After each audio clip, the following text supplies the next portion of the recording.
Welcome to the Hunter's Hub. This is your host Fortuan, joined by co-host Morg. Daddy, how you doing?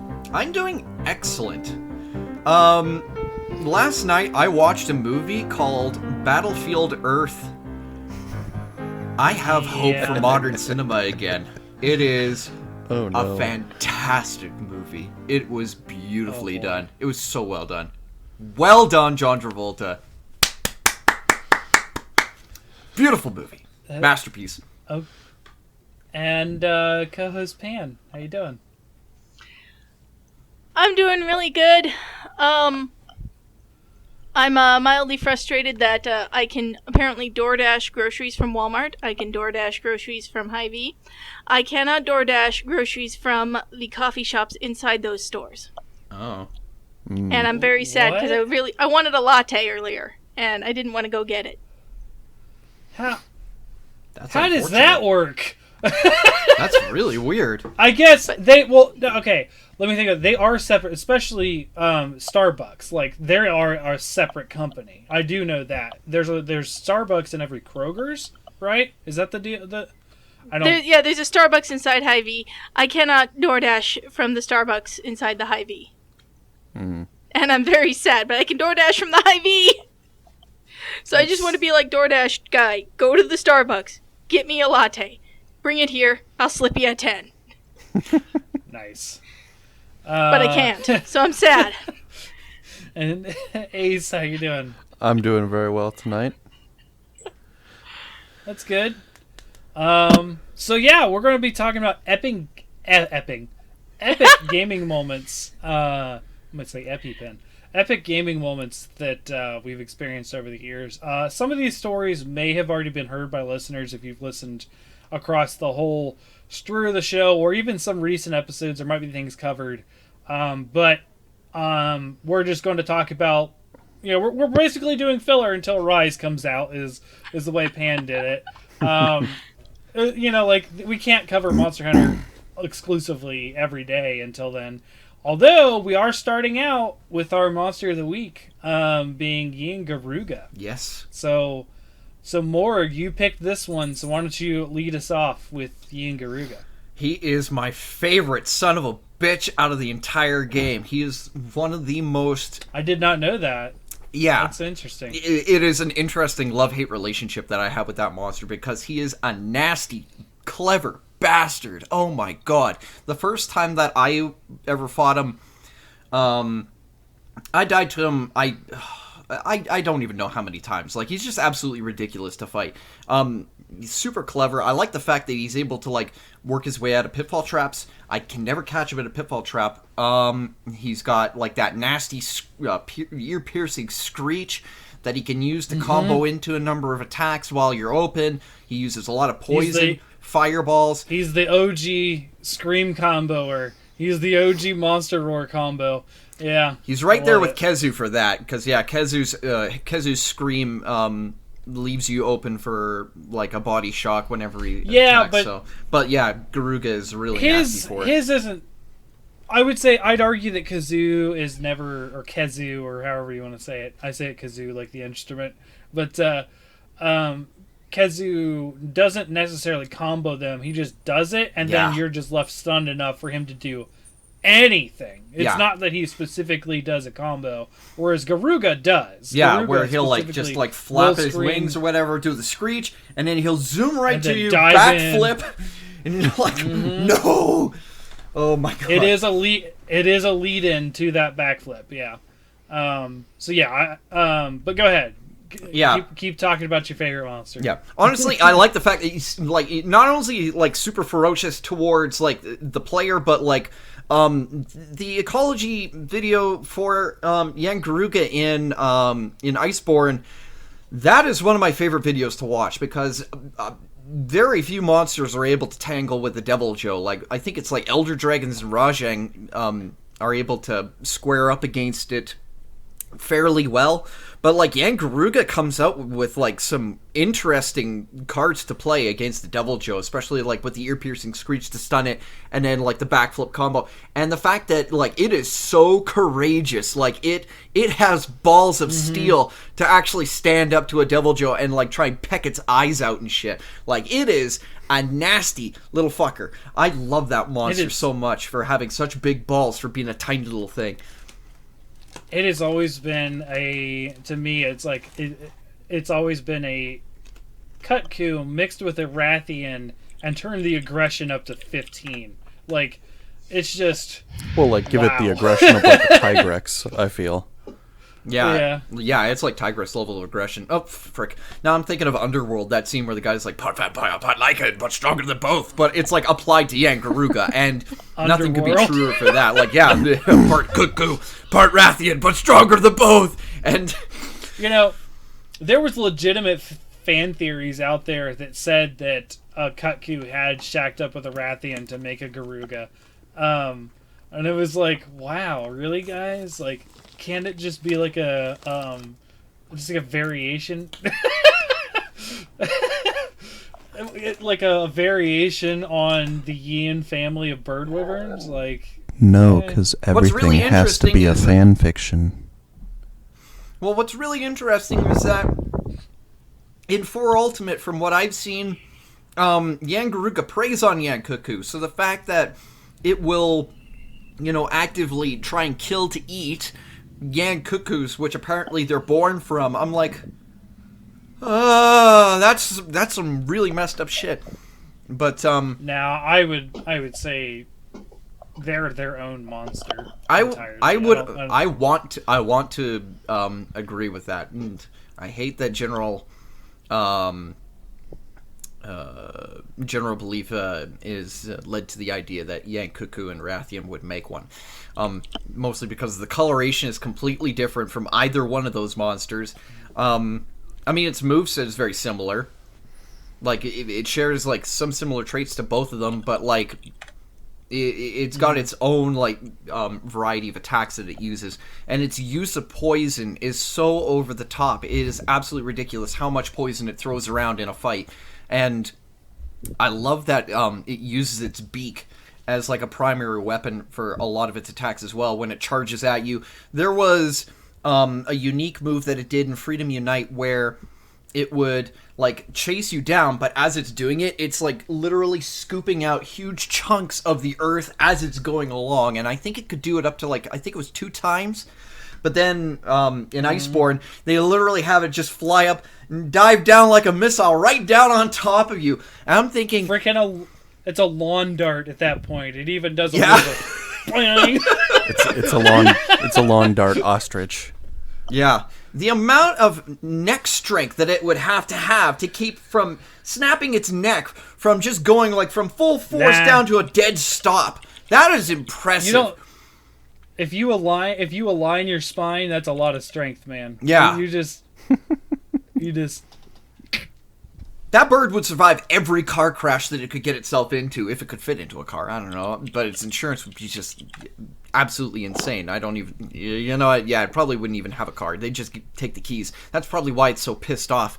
But yeah, like, it's insane. It's scarred Yangaruga, like, ooh, that is one hell of a fight. And you know what? Like, it really shows that just how impressive and how fierce the Yangaruga can really be, showing a battle-hardened one where you look at it and you're like, dude, you look like shit. And the Yangaruga's like, you should see this huge list of casualties that I have. You should see how they look by comparison. Like, it's crazy. Battle scars everywhere, all over it. Like, it's... I think even, like, regular Devil Joe's covered in battle scars, but I mean, like, for a Yangaruga to, to be a similar caliber to it in Iceborne, my buddy's been done proud. I love him. And his weapons, they're sexy. They're really powerful. They got good sharpness, good affinity, lots of poison damage. Delicious. Some of my favorite weapons come from that tree. Awesome. Ace, any thoughts on Garuga? I mean, it's definitely one of the more iconic monsters in the series just by its kind of daunting and haunting visage alone. I mean, you get just the piercing eyes backdropped with the purple and then the white on the mane, and then it does its iconic roar, which is more of like a weird horny shriek. It always gets me when it does its double slam with the beak in the ground. I usually can avoid either the first one or get caught in the second one, and yeah, it's been a bane to my existence, like Rathian has been for you, man. That is a common mistake that I see. Not just Ace, but even I do this at times, where people get caught up in that because it's a common mistake for when you dodge to go in towards the monster. Because a lot of monsters want you to do that. And Garuga's one of the ones that punish you for doing that. Mm-hmm. They're like, no, go away. Go away and then come back in. Yeah. You learn that pretty hard with, like, let's say Adept style in Generations Ultimate or Generations. Like, they that does a good job of teaching you when it's safe to go back in. But yeah, Garuga's one of the few that punishes you for sticking around the feet. Yeah. And I especially like in Iceborne how they give them sort of that, I'm not sure if it's Tom and Jerry or like Looney Tunes or something, but like the scoops up the watermelon and starts spitting out the watermelon seeds.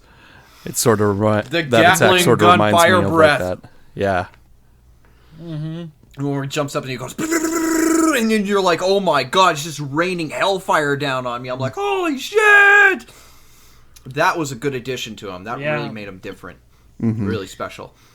And his theme. So, I'll let somebody else talk about the theme because I think it's absolutely fucking metal. Super scary. Pan, so we haven't heard your thoughts on Garuga yet. Young Garuga's a really fun fight for me. There's lots of like dipping and diving, dodging and ducking and whatnot with it. And I really like fights where I do that because that's why I play Sword and Shield, so I can run around and dodge and stuff. And I really like that he's a loud, noisy motherfucker because everybody else is like, ho, ho, ho, just roll through the roars. And meanwhile, I've got my my big-ass earplugs on, and, it's really gratifying when I see everybody else getting their asses frozen still and I'm just wailing on his face or something. Also, such a dig on Gog. You don't even... I didn't even know. Gog is someone who says that all the time. Oh. Well, the other nice thing is that I usually get my earplugs from some piece of Yangaruga armor. It's true, yeah. He's a good source for it. He's been one for a long time. Now, I don't know. Not a lot of people would consider him a flagship, but I think he is. I think he's G's flagship. I mean, he's remember also that he was just very iconic. Yeah. Yeah, there are very few monsters that have their own theme that would not be a flagship, like unless they were otherwise considered one. It's specifically in Monster Hunter G, so the very first expansion to a Monster Hunter game. Mm-hmm. Garuga, I think, was the flagship. Mm-hmm. Now, we know in the West it is Azur Rathalos, which is false, as in this time we also had 3 Ultimate as Azur Rathalos, which would have been Brachydios, or Brachydius, or however you want to say it. Slimy, punchy arm dude. Like, I think he was a flagship. I could be wrong, but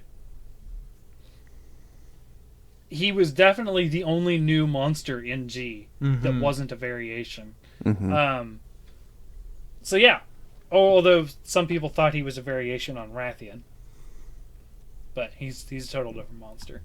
So yeah, I enjoy this monster quite a bit. I enjoy a lot of different monsters. As you'll probably see as we go over these, I adore most of Monster Hunter's roster.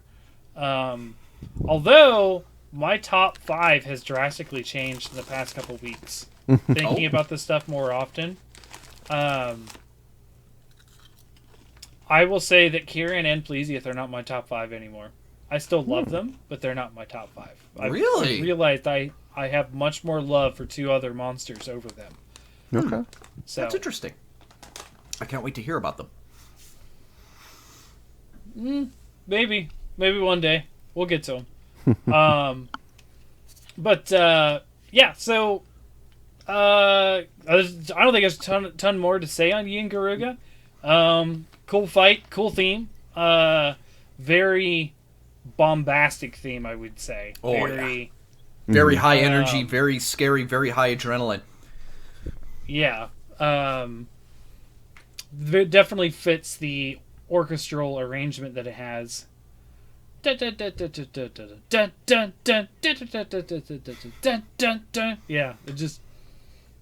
It's loaded. It's loaded with panic and dread, is what it's loaded with, and it really fits that and monster. energy. Yeah, it's panic, dread, and energy, and it's such a cool way to do it. Yeah, you're like, wow. It's so like good. I'm scared and dancing. Yeah. What is going on? I'm terrified, but I'm also happy at the same time. How do I describe this feeling? So let's get to ranking this monster. All right, Morg. So lead us off. It's an Obviously S+, an S. man. It's S+, straight S+, up, man. Okay. It's so good. It's right up there with like Shogun Shinotora and Nargacuga for me. Like the high sharpness weapons, the unique design of the weapons, like the greatsword looks like an awesome giant purple scimitar. Like the dual blades look like these like ninja fans, and like, oh man, like there's just so much cool about him. Like even the armor makes you look like Lubu from Dynasty Warriors. Like, what a cool monster. The super long feather. Yeah, with the two long feathers, whatever. Now, I will say, you can just call them fans, because ninjas can use fans, just like ninjas can use swords. There's no such thing as ninja swords. Just ninjas use swords. So they're just fans. I guess if you're more like Razor fans, that like I guess Kunoichi would use. I don't know, like those female ninjas that are disguised to look seductive, but then they lure you in and then they kill you in an instant. Are you talking about geisha? Geisha? Is that what they're called? They're not necessarily ninja warriors, but a lot of people mistake that. Because now I'm thinking of like the man with the Geisha. iron fist, with like the Arachnid clan or whatever it is, where they like bring everybody into the whorehouse and then they like ambush them and then like just start going on a killing frenzy. If you're talking about the whorehouse, you're talking about geisha, which is not necessarily a battle thing. Mm-hmm. That is, Oh man, There's nothing I don't like about this monster. Even getting frustrated with him, I'm enjoying it. Like, I enjoy getting angry at this monster because he's just so fun to fight. And, like, it requires a lot of thinking and a lot of being clever and tactful fighting it. And it's a real test. Like, he is the sword sharpener for me. Really, really fun. I love it. S+ straight up. Okay. Pan, how do you feel about what's your ranking? I'd say it's a solid A. Okay. He's really fun fight. He's got some cool armor, but I don't know. I don't like the birds. That's what he's got against him. I don't like birds. The Black Crow, yeah. Okay. He's actually purple. called the. Isn't he also called the Wolf? They call him the Wolf because he howls for some reason. Yeah, and the mane, the white mane. Yep. All right, Ace. What's your ranking on him? I'm gonna set this guy at an A+. He's definitely high on the food chain for me, but not as high as some of the others out there. All right, I'm gonna throw Morg a bone here. He's a solid S for me. So that makes the ranking also very easy. Yeah, because it makes it so we have an S+, an S, an A+, an A. So that makes it right there in an S-, which is really good. It's such a good monster. Top tier. So yeah, there we go. Second S- We have an S, an S minus, or an S and two S minuses. That's because we're doing far. everybody's favorite monsters. We're not doing any cephadromes or any other fucky stupid monsters that have no place. Oh my god, Cephadrome We're- would be so we're- low on the tier we're- list. We're gonna get there eventually, Oh man. and we're going to be doing this a while, I think. Ace, it's gonna be your turn. Oh, I can't wait to see what Yeah. you pick for. So, end of the episode, you'll hear what the next one is. So far, and I'll have to write this down eventually. We have Diablos at S minus, Gore Magala our highest at S, and then Yin Garug at S minus. I'm just gonna go into the tier maker and just start making this. Actually, this is gonna be a thing. I'm so making it. You could release it every week along with the podcast. Like, here's our updated tier list, and Yeah. just there you go. Just do like S, SA, of course, plus, plus regular and minus neutral. I don't know. You could say neutron. Mm-hmm. There you go. Electrons, neutrons, and protons. There you go. Anyways, so yeah, epic gaming moments. So mine. So we're going to do 5 epic gaming moments for us. I don't know. Did any of you guys rank yours in any particular order this time or no? It'd be virtually impossible. Okay, mine are not ranked either because they're apples to oranges for me. They're not related or of any aspect. There's different reasons why they're epic to me. So, and I tried to pick a variety of things, but there is some that are going to be like, hey, there's a bunch of moments from this thing. Mm-hmm. So there's that too. So yeah, how are we going to do the orders tonight? Do you just want to do top left to bottom? Well, for me, it's top left to bottom right, I guess. How do we want to do this? Ooh, that's a really good question. Pan always with the go-to of eeny, meeny, miny, mo. You know That's what, exactly Ace? what I was doing. Yeah. We got Ace. You start us out today. How about that? Okay. Well, my first moment is going to be the fight between Joel and Ellie in The Last of Us, the first game. And this comes... I played that one and I don't remember it. Just like the fight they had about the guy she killed? About no. It is shortly after they arrive at Tommy's settlement at the hydroelectric dam.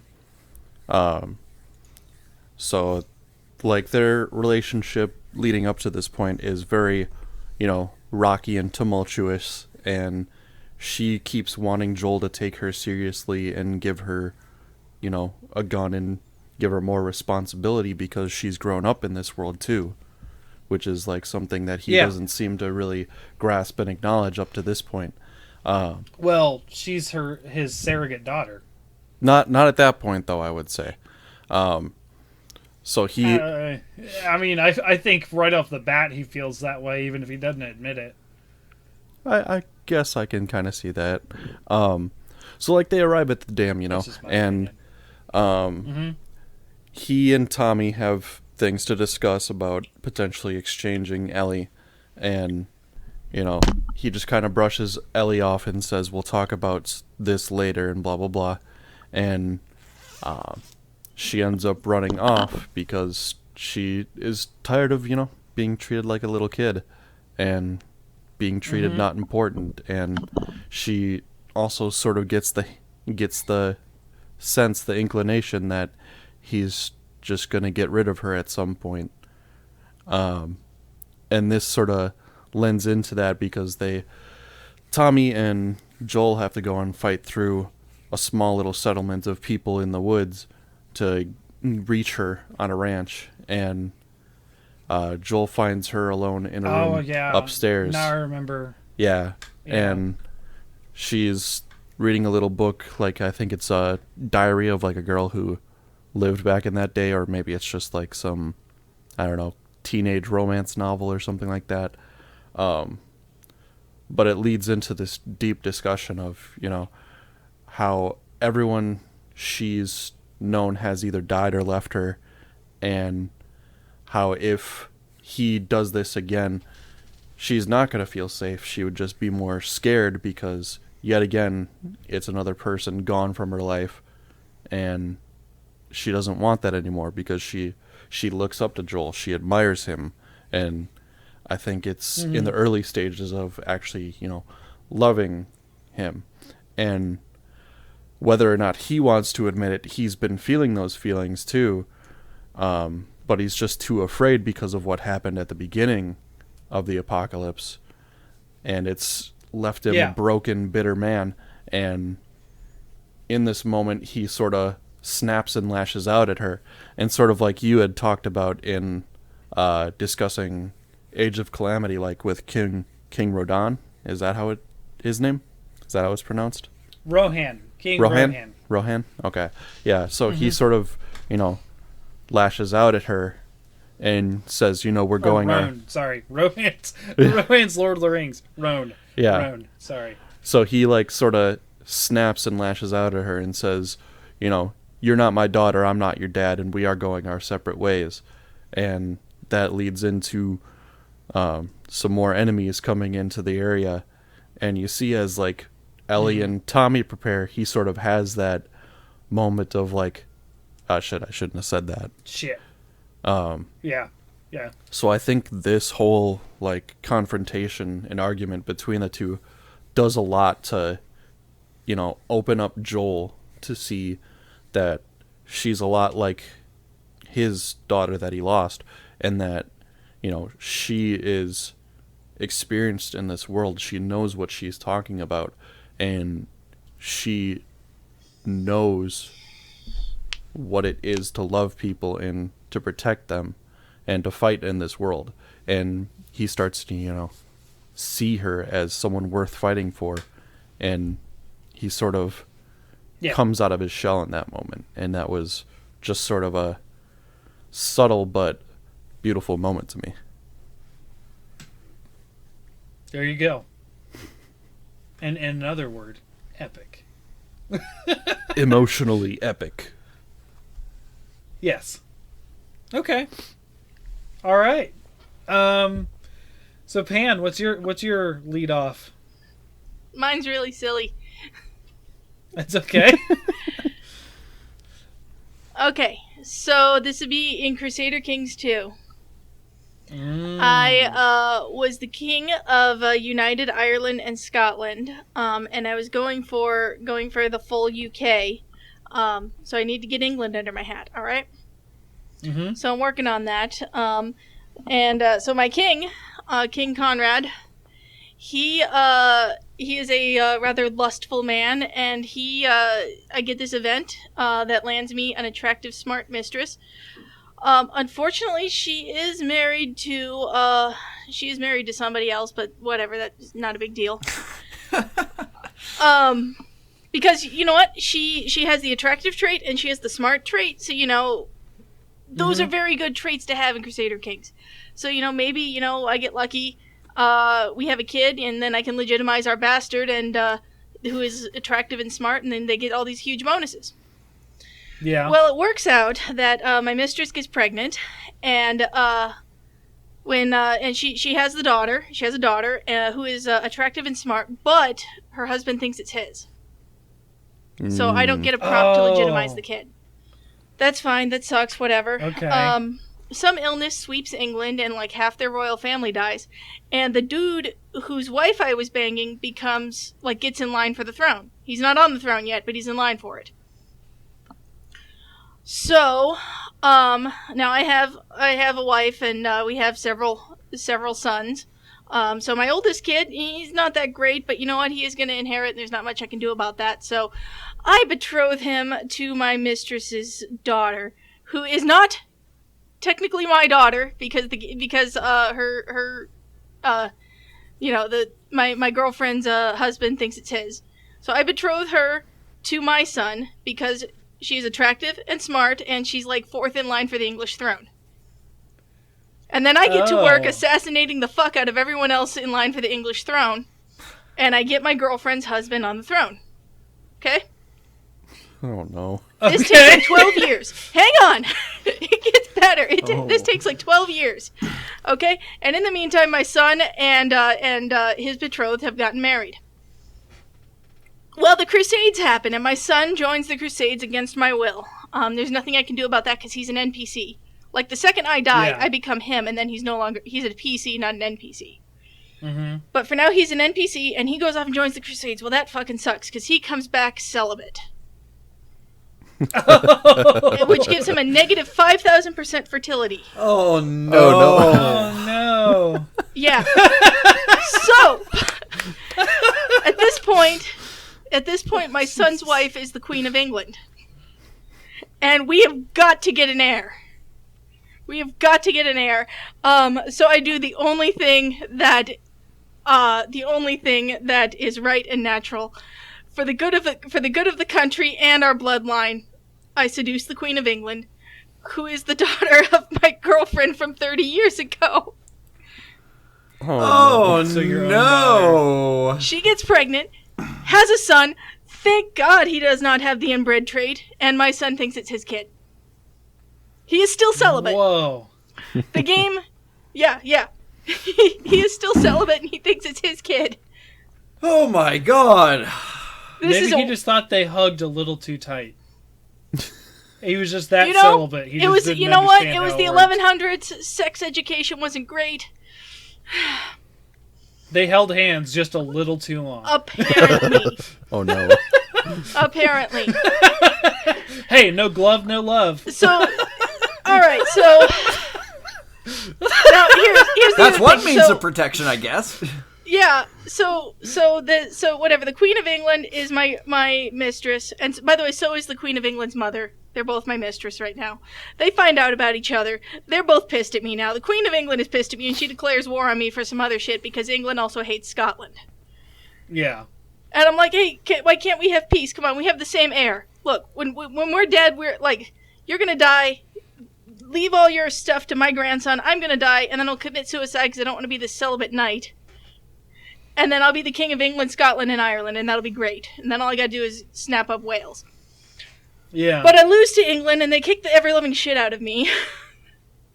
Oh, no. And I eventually die at, 96 years old of syphilis, because, I've kind of banged my way across the kingdom. Yeah. And then I'm the celibate knight, and now that I'm him and he's not an NPC anymore, I find out my wife fucking hates me because I'm celibate, and she's lustful. Yes. That makes sense. And, by the way, we've had, 4 more children. And I, console mod to find out who the dad is. And it's just some other NPC that she's been banging, apparently.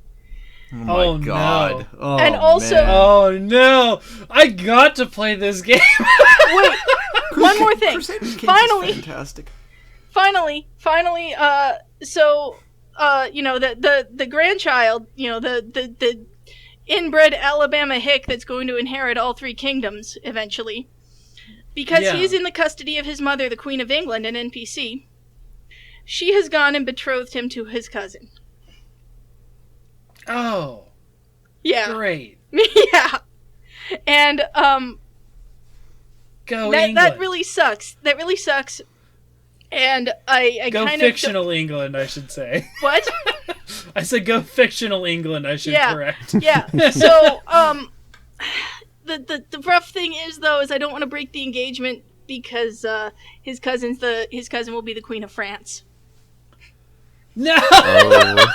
Oh my God. Oh God! my That God. was such a good. And so that then was such a good finisher. and then I'm like, you know what? The Habsburgs were right.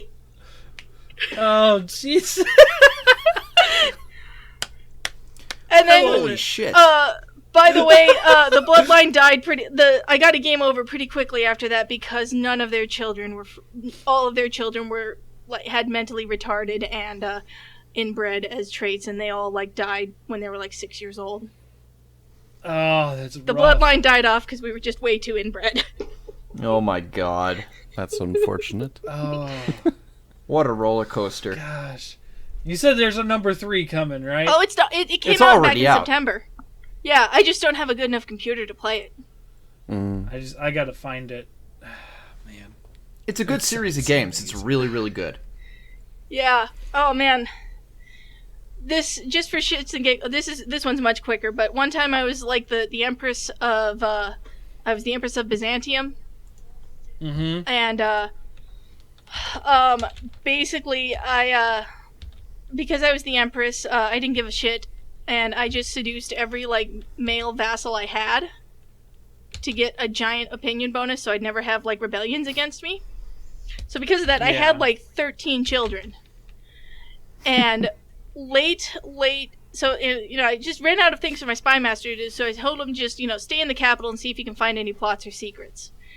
Yeah. And the game like glitched out because it discovered a plot that, as it turns out, my son was secretly, my firstborn was secretly the bastard child of the Empress's boyfriend. Oh no. Well, that's not good. I was the Empress.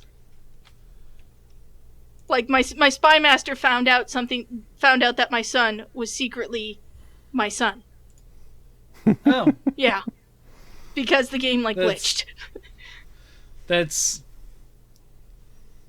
okay. Yeah. So tell me, are these things possible in Crusader Kings 3? I'm sure they are, because it wouldn't. I'm sure they are. I haven't played it. Okay. I haven't played it. I'm my going to brother-in-law wishlist says this. it's pretty good, but I haven't had a chance to play it because it doesn't work on my computer. As soon as I get those COVID bucks, I'm getting a computer. Oh yeah, I forgot we're getting another round of those. I got mine so late.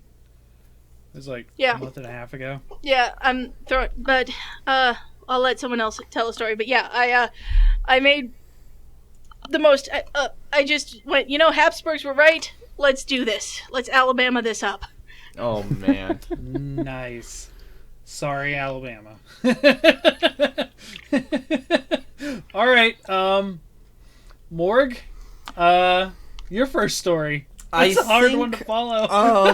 Let me see. Okay, well, definitely one of them on the board, and I honestly was super impressed with my gameplay that night. I was playing like shit. I was with you guys, and we were clearing some missions, and I think one of them was the huntathon. I think it was like an epic hunt where we were in the desert and I was just dying left, right, and center. I think I caught it like 3 times. And in the same night that we were hunting a Hellblade Glavnus. And I decided, you know what, I'll just do Valor Longsword because what's the worst that could happen? I've already been playing like shit. I might as well do okay. In that hunt, my Valor gauge was about to run out. And I managed to get 3 consecutive Valor Guard points on that Hellblade Glavnus. I remember this. And people were getting last week. blasted left, right, and center from this thing. Like, it was like throwing out like the tail slash where it would send out a wave of fire, guarded against that. Yeah. And then it did another attack where I think it did like the tailspin where it does the Beyblade.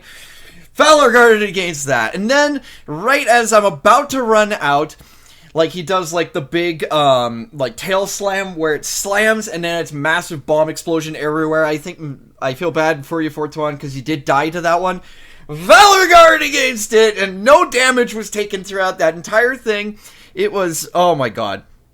It was really, really amazing. I never thought that I would actually be able to play that well.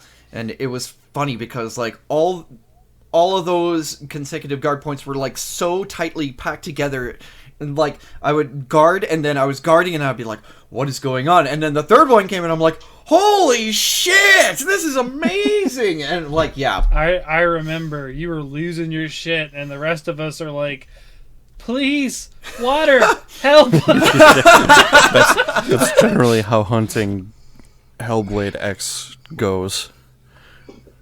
I don't think this was the EX. I don't think it. I don't remember if it was the EX or not.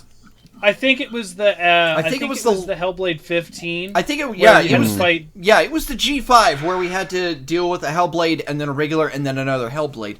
Okay. But we were on the last one. We couldn't afford to have any more faints by the end of it because we'd already had a couple of carts I think it was like we had 3 because of insurance. Yeah, we had insurance. But yeah, like I had to play my best, or otherwise I was gonna cart and then we were gonna lose. And like being able to pull off all those crazy Valor guards, right at the key moments when I needed to the most, and it succeeded. I was like, fuck yes, that was such an amazing moment. Loved it. Okay, so G5 Hellblade. I, Ace, and Jay were there. So they can testify and to Jay's this. a listener, so welcome, Jay. You have made it onto the podcast. We're gonna get another fifth. We're gonna get a 5th co-host in here. Don't worry. We'll make room for you. I mean, and then we'll all die. It'll be okay. Okay, you know what? I can't make that promise. It's not my show. We should. Sorry. A lot of time. Well, April I'm gonna get Fool's banned episode. again. No, we had a guy get or girl or bot. More bot is the answer. We had a bot get banned within minutes yesterday. Yeah. Yeah. Fort, done. Well, I remember there was another one in there earlier where it's like, hey, would you like to invest in these college programs? And then sending like a link, and I'm like, you son of a bitch. What are you doing here? That's exactly what it was. Need help writing your term papers? Mm-hmm. Yeah. Just follow this link. Yeah. We're not stealing your information. No. Okay.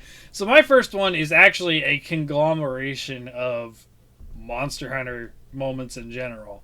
Okay. This game is just full of those moments, which is probably why it's my number 1 series. Anything from stuff I've talked on the show where like Lasty is the story of my brother and I taking 2 weeks to beat a Cantor on Monster Hunter Freedom 2, and then him dying twice, and then me dying twice, and then him dying the 3rd cart every time that happened, and I would call him Lasty, and he would get so mad because he's like, "But you fainted twice, you carted twice, and you're getting mad at me for hunting, for going once," and I'm like, still the last faint. Still failed the quest. I was being trolly mostly, but we eventually did beat that monster. I talked about this not that long ago, the Adokal fight, where I was like, I had a crowd of my family around, and I soloed it with like seconds left and no healing items and like 5 health. Just epic moments like that. Besting Fatalis and Iceborne when we finally did it. We did it as a 4-man. Chance was involved. I think it was just us 2 and some randoms. I know, Morg, you weren't there. Ace wasn't part of that success. We did try to help Ace afterwards.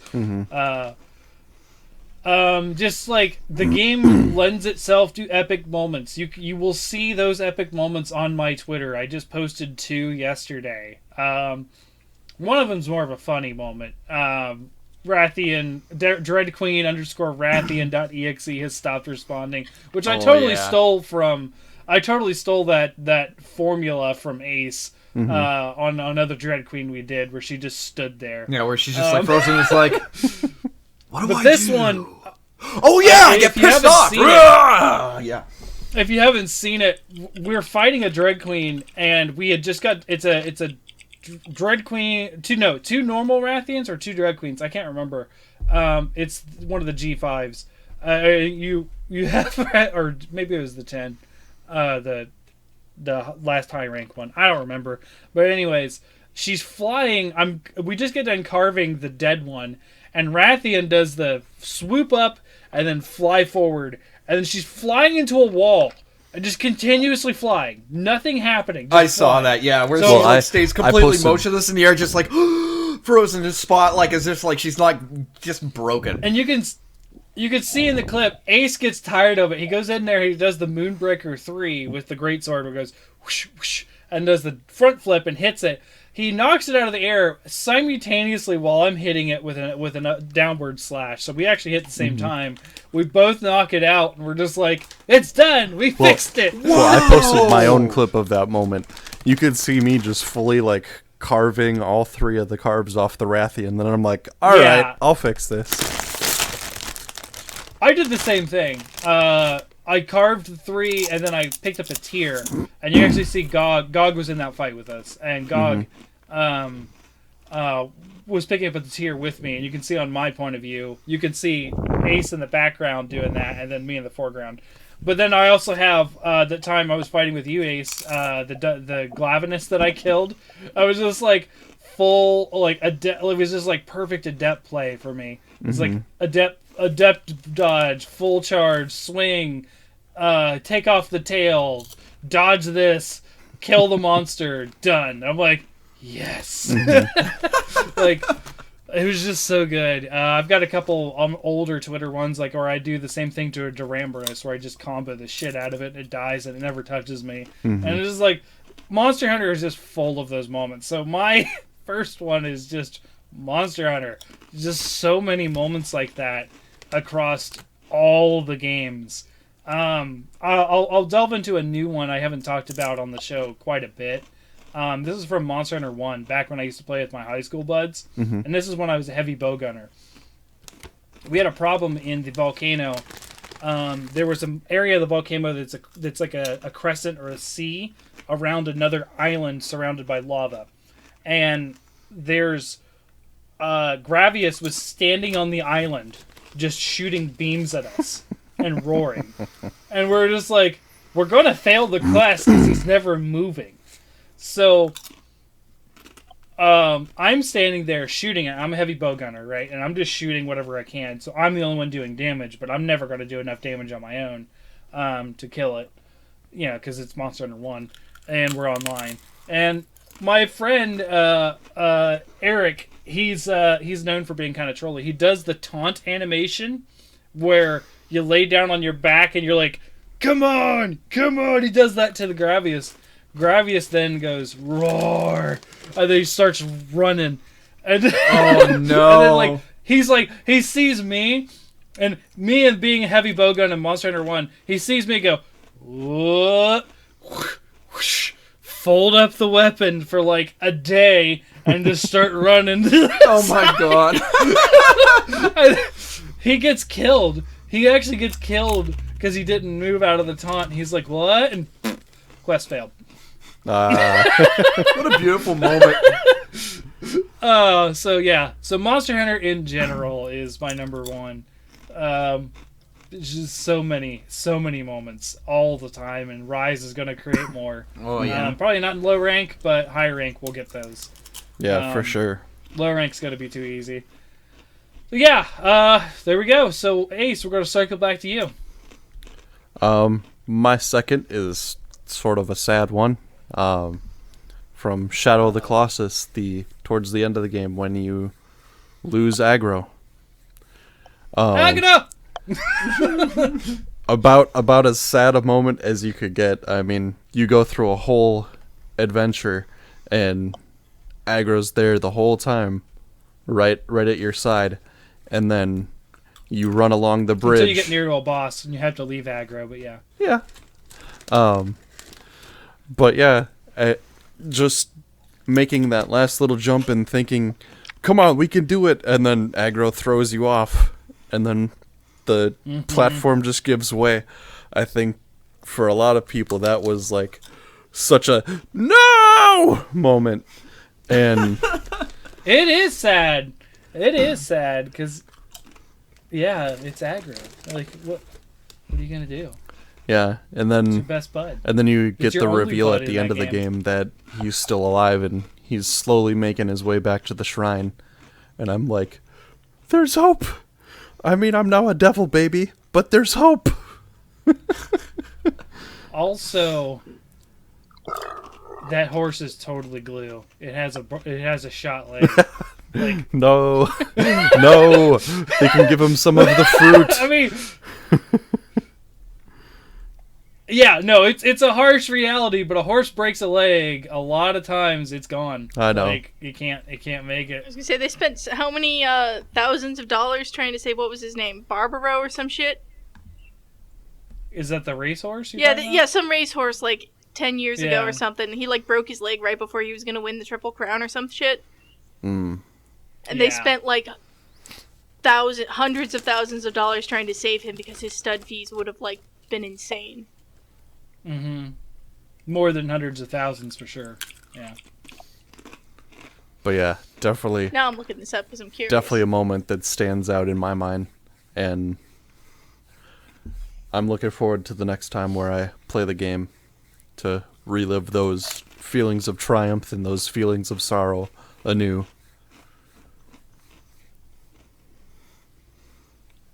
I am not looking forward to editing out chips. I was gonna say. Oh yeah, I am eating Ruffles. For those of you who are listening and you're wondering about the crunching noises, they'll know. Yeah, I'm eating Ruffles. They're all dress flavored. They're super good. Right up to this point, they're gonna wonder, okay, so which one owns the asshole?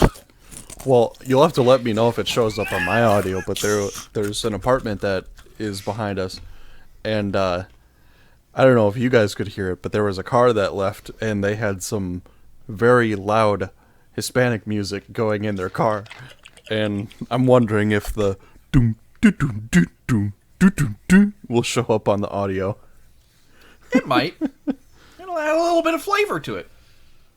Oh, yeah, that reminds me. We went to one of the, I don't know, now 40 Mexican restaurants in my town. I talked about that a couple weeks ago. And, yeah, they were... Morg, come on.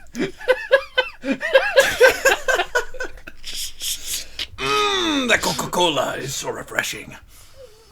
Okay. Not sponsored. Hey, come on, sponsor us, please. So, the fall of aggro, brought to you by Ruffles and Coca-Cola. Oh, no.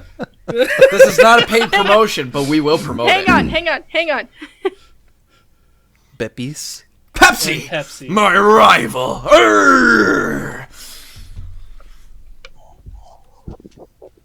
Smart water. And Mountain Dew. And Monster. I think Pepsi has you outnumbered, Morg. Pepsi, okay, so I know Pepsi, I'm pretty sure Pepsi makes Smart Water and Monster. Mountain Dew is definitely a Pepsi thing. You're outnumbered, man. God damn it. I'm going to publicly apologize. I will probably miss something of this. So back on topic, who's next? That'd be you, Pan. Oh, okay. I was trying to count up how many I had here and if I had enough room for another Crusader Kings thing. So I talked about Crusader Kings. Gonna talk about this other thing.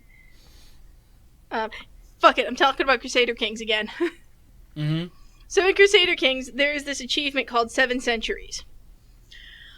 Basically, you get this achievement if you start at the earliest possible start date and maintain... Excuse me. And maintain... Oh god, I've had the push-to-talk still I call going. next. Yep, he gets the next burp. Make it count. Alright. A tiny human. What are you doing, Emery? Oh. Okay, go potty. Child! Hello! Wait, no, she can't hear us. A wild Damn offspring it. appeared. This Okay. time it was Emery. So there's an achievement called 7 Centuries where if you start at the earliest possible start date, I think it's like 782 or something like that, and you maintain your dynasty from 782 to like 1472. That's when the game ends, 1472, because that's when the Renaissance begins, or something like that.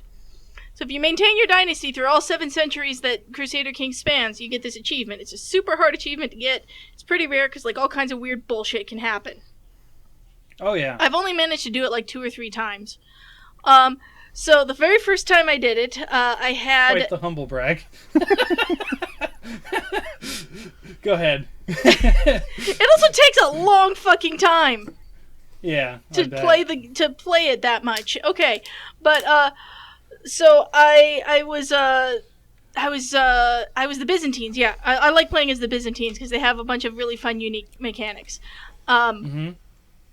Also, glory to the people and Senate of Rome. But so I was the Byzantines, and I was a Byzantine empress, and I had like 8 or 9 offspring, and there's only like 60 years to go until I get the 7 Centuries achievement. It's in the bag. I'm gonna do it.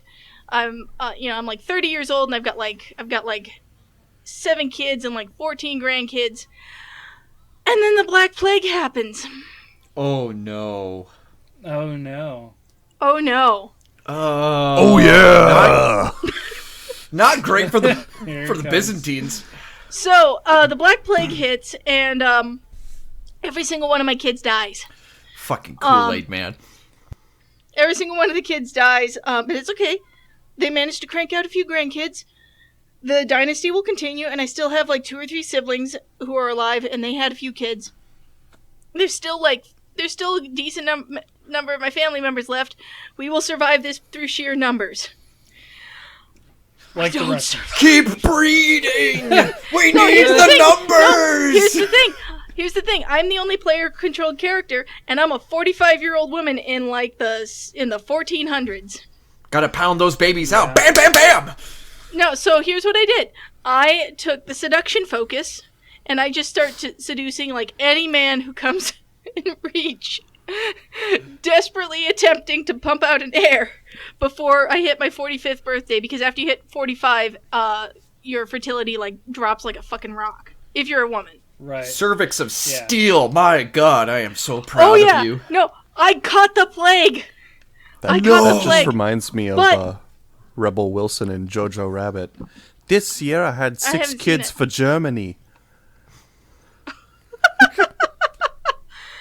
Yeah, so, I caught the plague, and, like, right after I caught the plague, I get a prompt. Oh, it turns out, I'm pregnant, but which one of my lovers is the father? Or I get some prompt like that, and I'm like, thank God, now all I gotta do is survive the plague and have the kid. Hopefully. I do, but I do. The character dies in childbirth, though. So then, I am the last and only member of the family who has survived the plague. This little infant who is now the king, or who is now like the emperor of all Rome and most of Africa.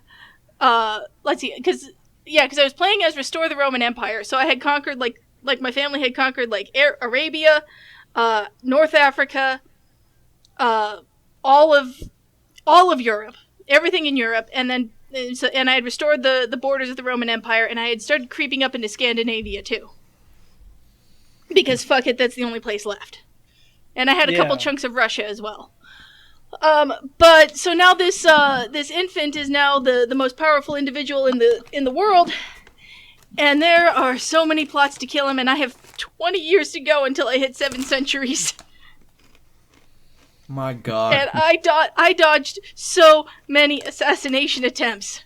There were so many, like, someone put a snake in my crib, someone, a nursemaid was gonna smother me with a pillow, and by sheer RNG, she backed out at the last minute. Someone was gonna push me off a ledge, but then one of my faithful guards stopped him. Because, like, through sheer my RNG, God. I survived all of these. My God. Yeah. Jeez. So many people were trying to kill me. And I finally fucking made it to 16 because if you're not an adult, you don't have agency in a lot of actions that happen. But I finally made it to 16. I became an adult. A lot of people stopped trying to kill me because they just automatically stop hating you once you reach majority. And I just, like, fuck it, I just marry the first, like, fertile woman I can find. And start cranking out heirs before my ass gets assassinated and I can make it down the last 5 years. It was a wild ride. My God. Jeez. That is intense. It was so tense. It was one of the most tense, like, 40, because this whole took place over about 45 minutes. Oh my God.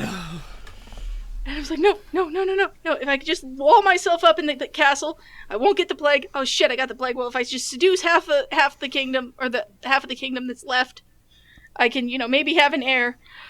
It was tough, but I made it. I got it, and I was very happy when the dawn of the Enlightenment era happened, and my family was still owning most of the world. Jeez. Wow. Oh my God. All right. Morg, you gotta follow that up again. Oh my God. How am I supposed to compete with these? Oh my God. You know what? I'm just going to pull out the big guns. And you know what? Let's get into Monster Hunter World Iceborne, where I came out, well, this is not a new set, but like what I was able to accomplish with it, the Clutch Claw Heavy Bowgun Punish Draw set. It was so good that I went and I tested it out on a Legiana, and what I was able to do with it, with that set, just from doing Clutch Claw attacks, I was able to dunk it 8 times consecutively. So what I would do is it was so funny because it would be in the air, poof, falls down, and it's vulnerable, so I get the Clutch Claw on it again, boom, and then when it gets back up, a Clutch Claw on it, and it gets up into the air, poof, and it would just fall down repeatedly over and over and over again. 8 times! I dropped it out of the air. It did not get a chance to actually, like, move or anything. It would just go up in the air, down in the air, up in the air, down in the air, up in the air, down in the air. And then, on the last one, I was able to get a Wyvern Snipe, and this was, like, the special one, the one that it doesn't pierce through. It's the one that, if you target a weak spot on the monster, it'll set off a big explosion on them. The awesome thing about it is if you put your weapon away, then you pull it out and then use it, it gets the concussive impact damage from Punish Draw. After getting 8 consecutive drops on this guy, and then shooting him in the head with it, I was able to get a KO. Nice. So I was able to topple it 9 times in a row. 9 times! It could do nothing! Dunking flying monsters out of the air is one of my favorite pastimes in Monster Hunter. It is. Especially Generations Ultimate. I've gotten lucky so many times with the backswing on the greatsword that I just just barely clip them on like just the tail or the edge of the wing, and then they just right onto the ground. But what was no, best it's a Simba about moment. Hello. The like, hello, child. That's my daddy. Yes, your he's daddy? a very nice daddy, isn't he? Oh, I didn't know that. Huh. He's You my learn daddy. something new every day. Okay. Oh, she's hugging him and Night-night. everything in her like unitard thing, pajama onesie, Footies. Footy pajamas. footy pajamas That's what those are. with like the built-in Footies. socks. Oh, it's cute. Yeah, footy. Oh, there's the doggo. Yay, doggo's on the bed too. Fortuan, Blinky. fucking wholesome, you. But you know what made it even better? Was that somebody tagged Gaijin Hunter to that video after I had posted it on Twitter, and I got a like from it. I was like, oh, woo! That was the biggest high of my day. I was like, holy shit, this is awesome. If the big man himself can like this, life is complete. I'm fulfilled. I'm satisfied. What a wonderful day that was. Okay.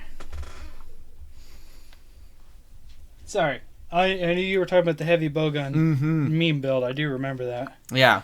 Oh wait, you saw that clip that I posted, right? Where I was able to like clutch claw onto its head, and then I dunked it 8 times in a row, and then got a KO from the Wyvern Snipe critical draw. Is this the one where you were in the V-shaped area of the forest? No, it was in the Guiding Lands, and it was in the Arctic Zone, the place where you fight Stygians and Ogre. No, I remember the clip you were in. You were abusing a puke in the forest. That's what I remember. That one was really fun too. Oh my god, the things that you can do with bow! Holy shit! Especially when you specifically build a set around the idea of using the what is it called? The Dragon Shot, I think it is. It's not the Piercer, the one where you go and then you charge up and then you just fire down the line. It's the one where you use the slinger ammo as the basis for your shot, and then you go, you clutch, and then you go in, and then poof, and then it shoots a wide spray. No, I was talking about your clutch claw meme build with the heavy bowgun. Yes. I did. Yeah, that one was so cool. The best part about it was that Gaijin Hunter took a notice to it and he liked it. I was like, oh, awesome. Okay. A lot of people were actually impressed with that one. Sorry, I missed part of that one. When he says part, it was a big chunk. Like, almost the whole thing. I had to take care of Emery was. It's okay. The kids are more Emery had to use the important. bathroom. They're more important. Yeah. Value your family, ladies and gentlemen. This is the moral here. Okay, value your family above all else. So I mean, that's the moral of Crusader Kings. It is. Prime example of that. Make babies. God damn it.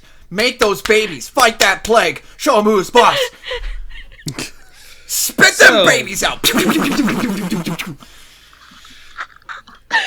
Jeez. That just gave me an image of like you like next to like a hospital bed with like a pregnant woman, and you're just like hand on tummy and just boo boo boo boo boo boo boo.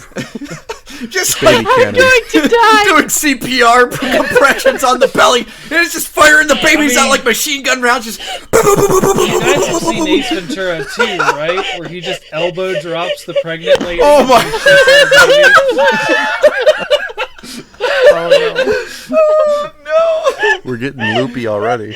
It's not even late. No. It just fires them out, just like blasts through the wall like an anti-tank round.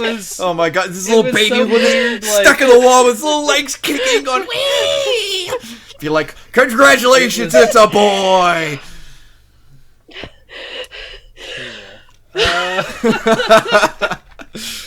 So my next story. I'm okay. I see you dying there. Oh man. I'm so boy. happy Okay. that I'm so funny.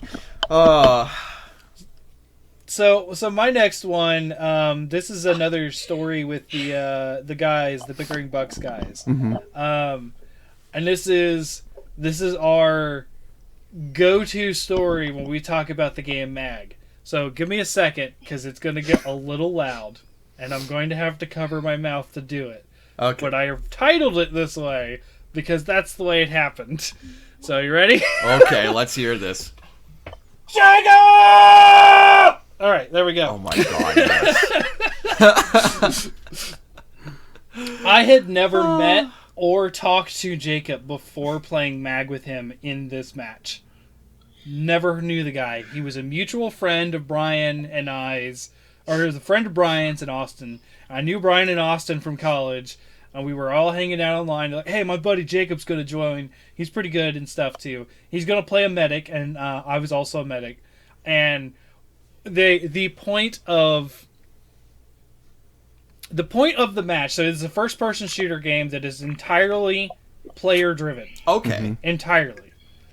So there's like leaders of factions that are players and decide what they want to do and what matches want to happen and blah blah blah. It's a really cool thing that just never took to.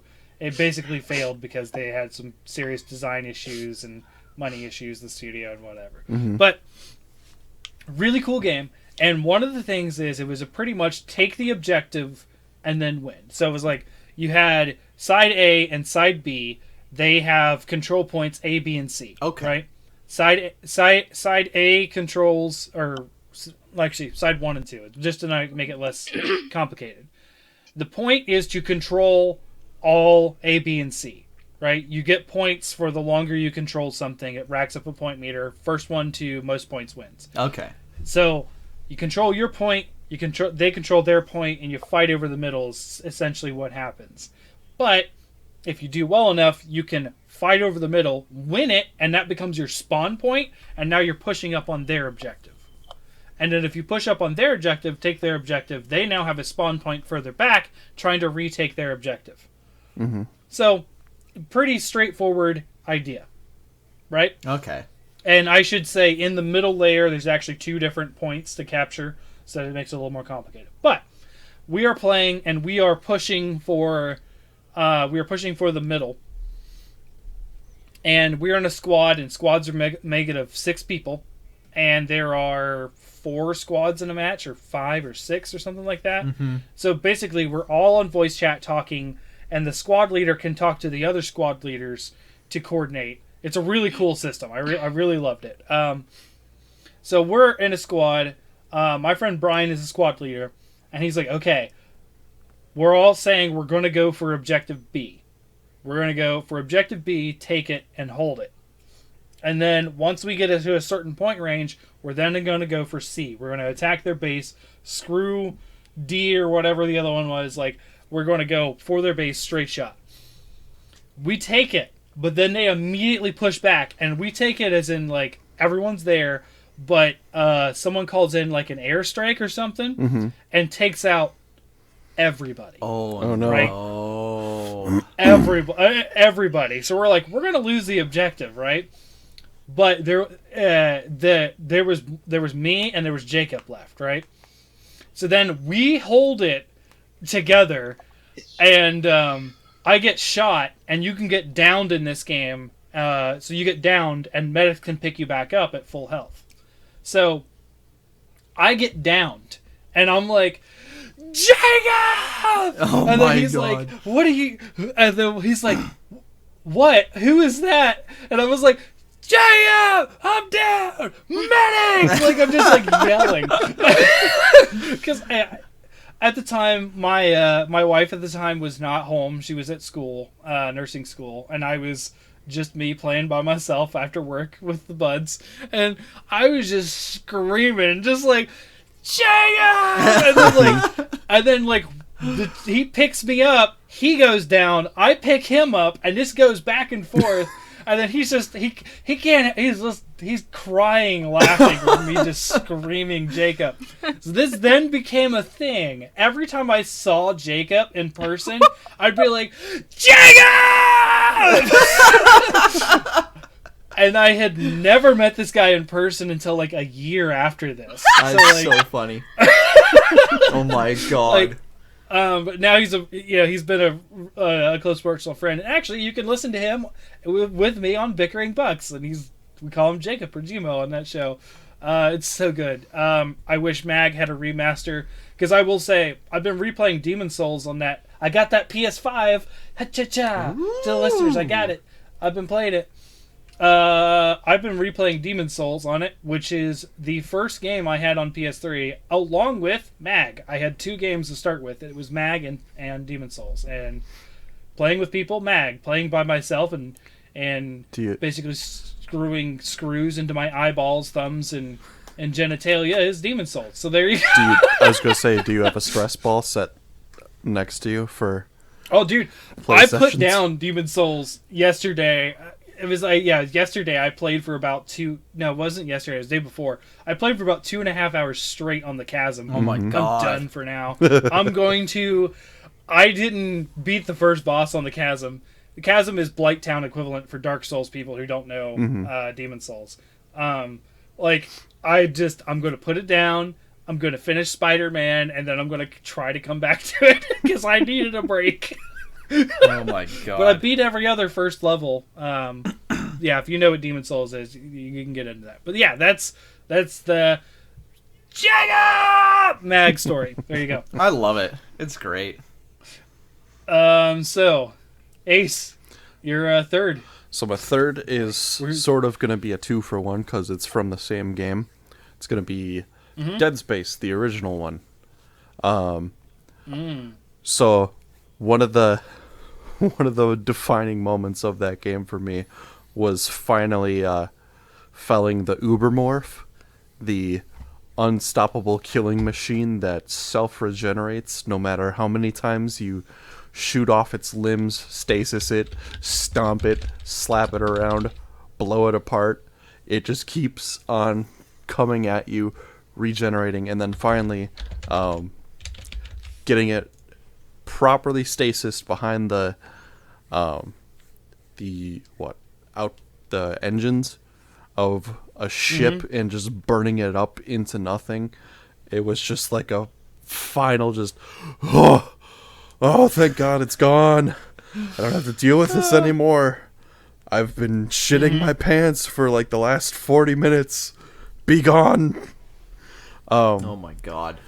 And then the other moment from the game, just finding out Nicole was dead the entire time, when for a considerable period of time before you'd been seeing her and getting assistance from her with the levels, only to find out no, she injected herself with a syringe because she couldn't cope with what was happening around her, and it implies that, the marker has been making you crazy, and then that has potential ramifications for the next game. I was just like, oh, I didn't expect this at all. And then I find out like a couple weeks after finishing the game that the titles for each chapter spells out Nicole is dead, and I'm just like, great. Missed it the entire time. Awesome. Oh my Nicole god. is dead. Oh no. Did you not know that? The chapters fucking spell it out. I've never finished it. I started it and then I put it down because I got the PS5, and there you go. Oh, okay, that's fair. Well, spoiler. That's funny. No, I already knew Nicole was dead. I've talked about this game quite. My friend Brian's a really good, really big into the series as well. Mm-hmm. So, and of course you and Jay have been talking about it quite a bit too lately. Yeah. I maybe eventually want to get this tattoo expanded on, but we'll see what I come up with it if I ever do that. All right, Pan. So third story for you. Okay, so this one will be a little bit quicker. I've previously talked about how much I really like Echo the Dolphin. Yes. And back when I was I think it was like 16 or 17, it was on the Wii. It was on like the Wii Virtual Console, and so I got to replay it for the first time in like 12 years at that point, because I'd been like 4 or 5 when we got rid of our Genesis. So I played it, and I played it over and over and over and over for like 2 or 3 weeks because I had time, because I was 17 and not going to school. Yeah. So, I was homeschooled, Ace. Oh, Very poorly homeschooled. Are you just a delinquent? Is that who we're talking to? No, I was homeschooled by a religious fanatic who didn't really homeschool. So I just played Echo the Dolphin for like 2 weeks, and that's all I did, and I fucking beat that game. And it's tough. I don't know if you've seen videos of the last 2 levels of Echo the Dolphin, but Jesus Christ. Yeah. It's tough 3 levels in. Like, it's let alone the end. Yeah, that was a triumph. For me. I was like on the edge of my seat, like holding my breath, and like that breath you can finally take when you beat that fucking alien. Holy crap.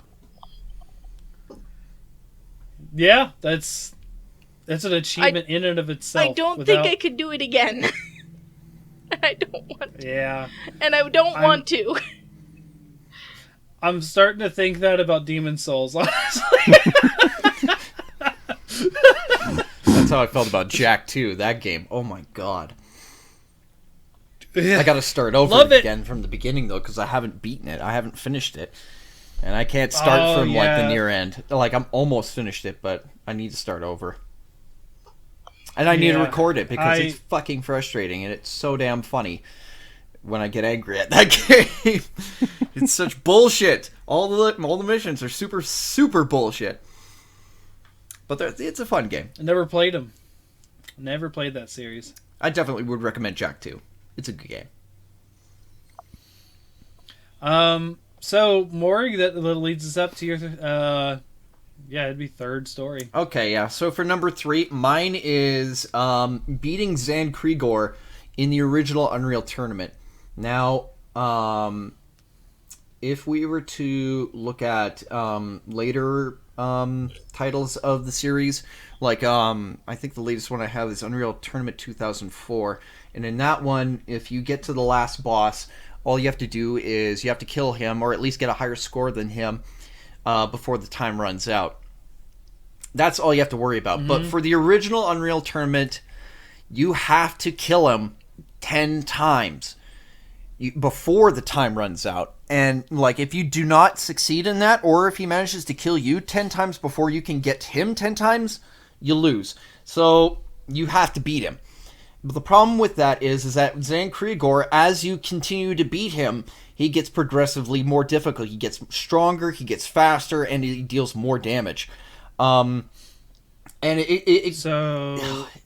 What's that skill in Monster Hunter that people abuse? Fortify. Imagine if he had Fortify He all has the Fortify. way through.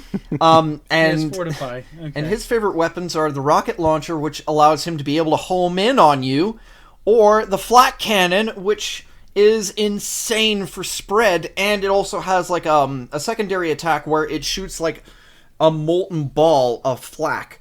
And when it hits you, it explodes into shrapnel, and it deals additional damage. With him spamming all the most difficult weapons to avoid that do stupid amounts of damage that can take you down to less than half health, even when you have max armor and max health, it's just an insane fight, especially when he's able to like Ninja Gaiden. Like, I saw this when I had him cornered in a hallway. He was at the one end, and he was Ninja Gaiden, jumping back and forth across the walls, coming at me, and I couldn't shoot at him, and I'm like, oh, shit, and he gets close to me, and one hit KOs me. I'm like, I don't know how I'm supposed to beat this guy. I have no idea. That is... I tell you what, Morg, if you liked that experience, that's Titanfall 2 in a nutshell. Yeah. With the pilots, because they can wall run, double jump, and slide and keep momentum. Oh god, it's insane. Finally beating him and beating the game was the greatest labor that I knew at the time when I was I'm probably like 14, maybe a little bit older than that. It was insanely difficult, very, very hard to beat him. If you do like difficult games, but even though it's a retro game and the graphics aren't insane, it's really good. It's phenomenal game. But yeah, like, it's tough as balls. It's very, very fast. Like, and I don't think you can change the speed settings in that game like you can in Unreal 2004. Where that one, you have like room to throw in all kinds of fun mods. Like, I think one of them is like, the more people that you kill, the larger your head gets, so then you get this ginormous brain, so it's easier to like one hit and one shot you, like headshot you. Big head mode. Yeah, I love big head mode. But yeah, Zan Krigor in the original Unreal Tournament is probably one of the hardest bosses that I know of in video gaming, and beating him, I think I was like so overly exhausted I couldn't be happy. Like, it was ridiculous. But after I'd finally recovered, after like spending I don't know how long trying to fight him, like, ooh, it felt so good after that, because I don't think I can beat him even now. Like, that was the one time I beat him. Yeah. I understand that. There's definitely one of those. Did it once, that's all I need. I'm good. Oh, I still try. I can't. I actually can't physically. I can't beat him.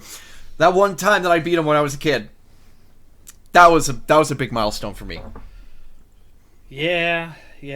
I still can't believe my 8-year-old self beat Mario 3. I don't know how. I just don't. It's ridiculously hard. That game is insanely hard. That's the only way I beat Echo, like time. Yeah, I suppose. So my number 3, I have mentioned this in the show before, but I'll give a little more backstory to it, which is top 8 in War for Cybertron. So when I say top 8, I was number 8 in the world on the leaderboards. Mm-hmm. So this started out, this is the first game I got on my PS3 brand new. I got it day and date on launch. I was excited for it. It was a third-person shooter in the vein of like Gears of War or something, but it was faster paced because you were a transformer and you could transform between. There was classes. There was a class-based shooter. So you had the jets. You could be a jet like Starscream or something like that. You could be a truck, which is Optimus Prime. Mm-hmm. You could be a tank, which I can't remember any of the tank guys' Barricade, names. And you could be a car. Maybe. Well, it was like a heavy vehicle more so than anything. Mm-hmm. I don't think they were all tanks, so they were just heavy vehicles. And there was what you could customize what you were and stuff, but essentially those are the classes and they have abilities, right? And I had been playing. I loved the game from the get-go. I played it a lot, and I decided to check, and I made top 8 for exactly 1 week, and then I was done. So what ended up happening is I had played for about 3 or 4 days. About all of my game time was spent on this game. Every match I cycled to a next class. I didn't stay on one class. Most people like to stick like, the jet's my favorite because you can fly, or that kind of thing. But the thing is, a jet's easy to kill. They're really lightweight and that kind of thing. Mm-hmm. And it was all sorts of special abilities associated with it and stuff. So I just fell in love with all 4 of them. I was like, every match I'm going to cycle through. Just like, next match I'm going to do this. Next match I'm going to do this. This actually started the mentality of how I play games like Call of Duty and Titanfall later on. Mm-hmm. Of I prestige a weapon, then move on to the next weapon. I never play one weapon the whole time. Right. Never have, because I just like to do different things. So I checked after about having played it, I think maybe a week or 2, and I noticed I was like number 92 in the world. And I was like, how did that happen? Like, I mean, I was doing well, but like, I didn't feel like I didn't win every match, but like, I did top the leaderboard every match. Mm-hmm. I was like, okay, cool. So like, I started getting into it. And let me preface this: I have always felt that I have sucked at video games up until this point. I feel like everyone has always done better than me. I'd be like, I finally beat this game, and they're like, it took you 2 months? Oh, you poor child. Like people would be like that mentality, and I'd be like, oh, I thought, oh, okay. So I just never thought I was any good, mm-hmm. right? Like I just, even in Monster Hunter, I had beat all the content. I had been soloing stuff, but I never felt even like I had this complex of I didn't feel I was good enough to go online. So I never played the PSP titles online. I didn't feel I was good enough. So I just did it all by myself. Which apparently is a good way to get better. And people flaunt that as like, oh yeah, I soloed that content. And I was like, I soloed it because I thought it would be easier solo and I didn't think I was good enough to hunt with others. But I did hunt a lot with my brother when I could too. Mm-hmm. Anyways, all that aside, I keep checking and I'm going down.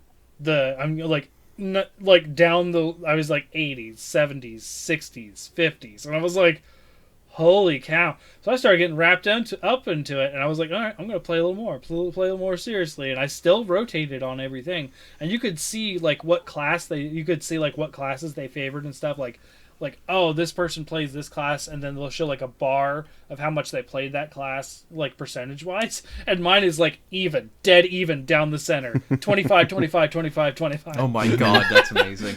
And everyone was like, they had like 80, and then like a smattering of the other 3 or something like that usually. And I was like, I felt pretty proud of that, of me being like 25 down the thing and making the leaderboards. And I got to, when I was checking, and I stayed for about 2 weeks in the top 10, and then I got down to 8 at the peak of it, and I was like, yes, but then I started getting a little too wrapped up into it. I'd get mad if I died, or I'd get like really frustrated if a match didn't go as well as I wanted to. I could have won and hit the top of the leaderboard, and I was like, I didn't. My KD ratio was just not good enough. It just wasn't there.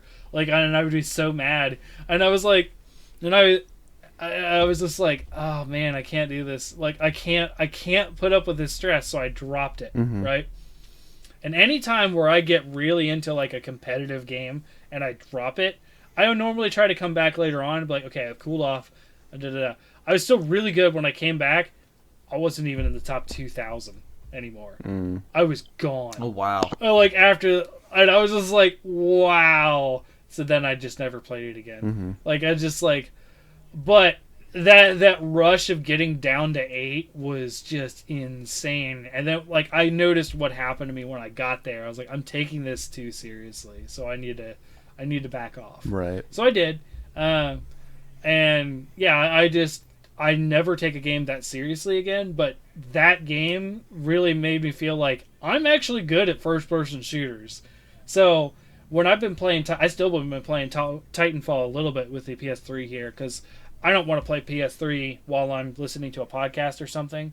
So I listen to like 3 podcasts a week. So like they're all an hour or 2 longer a piece. So like I have either do the art or I've been doing Titanfall while I've been playing on the computer. And yeah, so I've still topped Titanfall consistently, not every time, but consistently. Mm-hmm. So, and that's a first-person shooter, and it really instilled the idea that I was kind of decent at games. Of course, then learning, I was like, wait, you soloed most of 3 Ultimate? What? Like, what? You soloed that? And I'm like, yeah. Why? I did. Like, well, I thought, I don't know. I never thought that was a good thing up until people said it was. Yeah. So, all right. So that's my number 3. Number 4, Ace. My number 4 is yet again a sad one. Okay. Comes at the end of the first Telltale Walking Dead game. And it's the decision whether or not to kill Lee or to just leave him. Because at this point in the story, he's been infected by a walker. Doesn't matter if you cut off his arm or leave it on. Either way, he is infected. And it is so tragic because it's Clementine, a young girl who's like 8 or 10 or 12? something like that. 12. Oh, okay. She's like super young, and she's having to make this decision.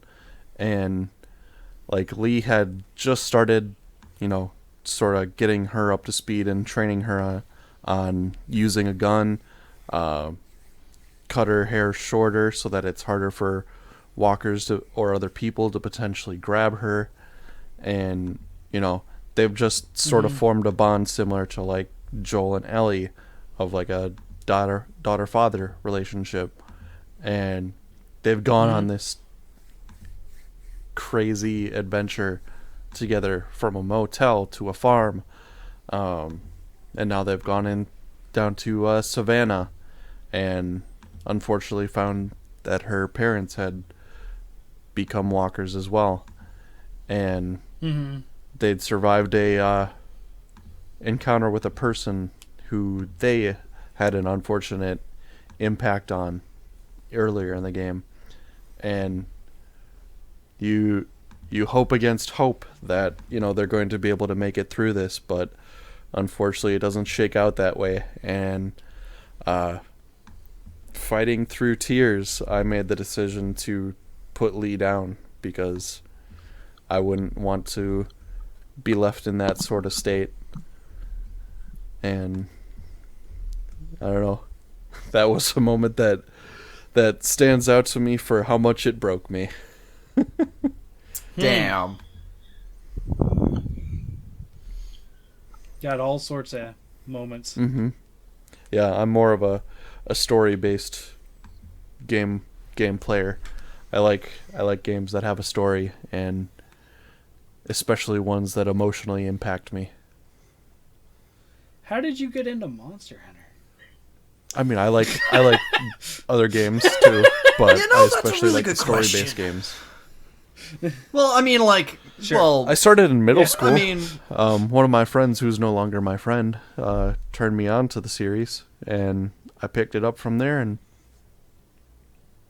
here we are. Yeah. Well, I mean, Freedom 2 and Freedom Unite, it was all about, it was a vengeance story against the Tigrex, because he beats you up in the very beginning, and then you're like, I'm going to become strong again, and I will conquer you, kind of thing. But aside from that beginning cutscene, that's all you ever see of the story, unless you sat there and read it. Yeah, and apparently, the local hunter is forced into retirement because, I think, of a Tigrex? I think? I can't remember.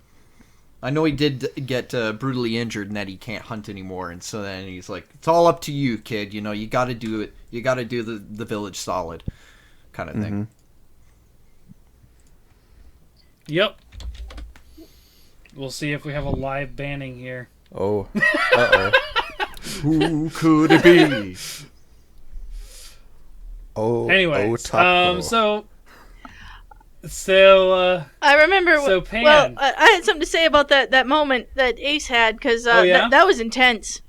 I remember he might have been. That might have been right around. That was right around when we got engaged. So whatever. My husband. He wasn't my husband back then, but yeah. We back then. We lived with we lived with a couple of other roommates in this like big dumpy ass house, and our living room / dining room was this big 5 foot by 5 foot table that my dad had made so we could play that we asked him to like build it for us, and we bought whatever. We had this big ass 5 foot by 5 foot table in the middle of the dining room, and that was like the communal like study table / eating table / computer desk for everybody because college. Yeah. So, I am derping around playing, FTL, and, my husband, he's on the other side of the table playing this, like, zombie apocalypse game, and I'm just kind of lightly tuning in. I'm aware of the Walking Dead comics, but kind of vaguely. And, I eventually, like, just sort of, like, fuck FTL, I'm, like, tuning into this story, and I'm, like, all bought in, and it's, like, it's Friday night. It's college, so the two of us just stay up all night playing this game, and like, you know, after I tuned in, we started like making the choices together and stuff. And it was our first playthrough. We didn't know that like it doesn't matter what choice you make. You know, you're railroaded down the same path no matter what. But you know, the first playthrough, and it was just so intense, and we stayed up till 5 a.m. playing that game, and it was like right at like 5 a.m. when.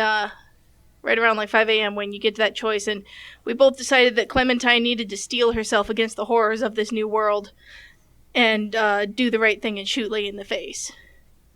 And then, like, that messed us up. Yeah. Playing that. We had to go, like, after we were done playing that, we had to, like, go sit and talk, and, like, that was an experience, and it was so much fun, and god damn if Telltale could have just had anything live up to half of what that game was. I was a big fan of the Batman one. Yeah, gone. I couldn't buy into it. But yeah, that's all I wanted to add on to Ace's thing. Another awesome moment in gaming. I actually made a Reddit post about it when I did it. So I think I posted it in the pod chat earlier. Hang on. Oh, I didn't. Gone. Okay. These damn SA bots. Yeah, darn it. Okay. So, in Harvest Moon 64, I think I mentioned this a couple of times. There are, well, they didn't call them achievements back then because it was the 1990s, but basically there's these little achievements you can get in the game where if you fulfill certain requirements, you get a little cutscene, and then a photographer comes and takes your picture, and it goes into your photo album of memories. And it's like, you know, like the daughter of the vineyard owner falls in love. If the daughter of the vineyard owner falls in love with you, and you make friends with the harvest goddess, and you make friends with the harvest elves, and you do this big long side quest thing. The spirits of the grapevines will awaken, and the daughter of the vineyard owner will come and be like, "Look, there's fairies in the vineyard," and then the photographer comes and takes your picture. And there's a whole bunch of different pictures. And for 10 years after this game came out, nobody knew the exact requirements to get the infamous party picture. They just knew you had to. There were theories about everything you had to fulfill, and nobody really knew it until someone like fucking data mined the game and found precisely what it was 10 years after the game was released. Yeah. But anyways, so about 3 years ago, this was actually when I was pregnant, and I had the game on Wii U, on Virtual Console. I got every single picture in the photo book, including the party picture, taken and in the photo book before my dad came to rate my farm, which is really tough to do, by the way. Oh, man.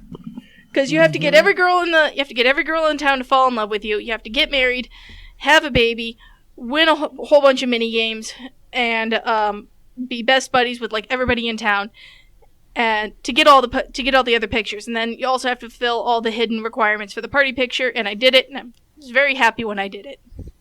And I posted on Reddit about it. Nice. I do remember you talked about this when we talked about one of the top 10 lists. I can't remember. Yeah. It's like slice of life games or something. Yeah. Which, kudos. Oh, hey, there's a kitty. Yes, and she does not want to be here. Yeah, look at that cat just struggling, just like... Oh my god, that's funny. That was Cappuccino. If I move, you can see the sleeping... Oh, we were dog. talking to her earlier while you were putting Emery to bed. Oh, yeah, she gets nervous around Emery. Emery likes to jump on her. Oh, no. So... She's like, huh? She's back? I thought it was bedtime. That just brings me back to the days of thinking I could ride a dog like a horse. Yeah. And then my parents immediately being like, "No, you idiot, stop." When I was like 3 or 4, we had our Shar Pei got pregnant by a Rottweiler, and I did ride that dog like a horse. The puppy. We kept the puppy. He was this big ass monstrous like Shar Pei Rottweiler. And I rode him. I did ride him around like a horse when I was like 4. And he was okay with that? Oh, he was a lovable doggo. Yes, yeah, he didn't care. He was a good dog. He loved kids. Okay. Well, he put up with me riding his back, I guess. So.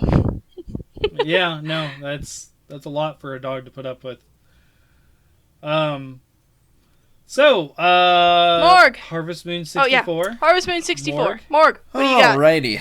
Well, you know what? Let's talk about the good old days when I used to play Clash Royale religiously. Ooh, boy, those fun days.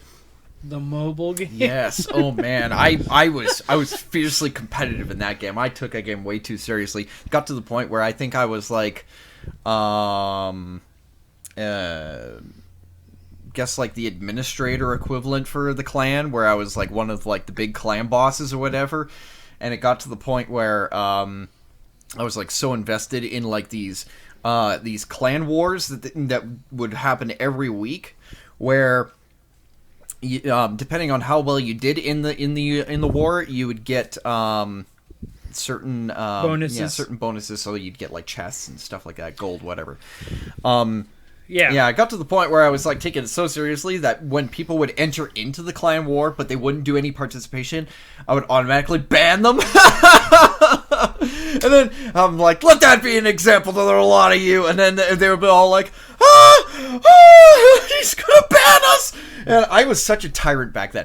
But no, like I think there was one tournament where I think we were in second place, and I was the last one to have to do a big fight with another guy who was in another clan. I think he was in the gold tier. He was in first place for it's basically like 4 clans fighting each other and to see who's the dominant one.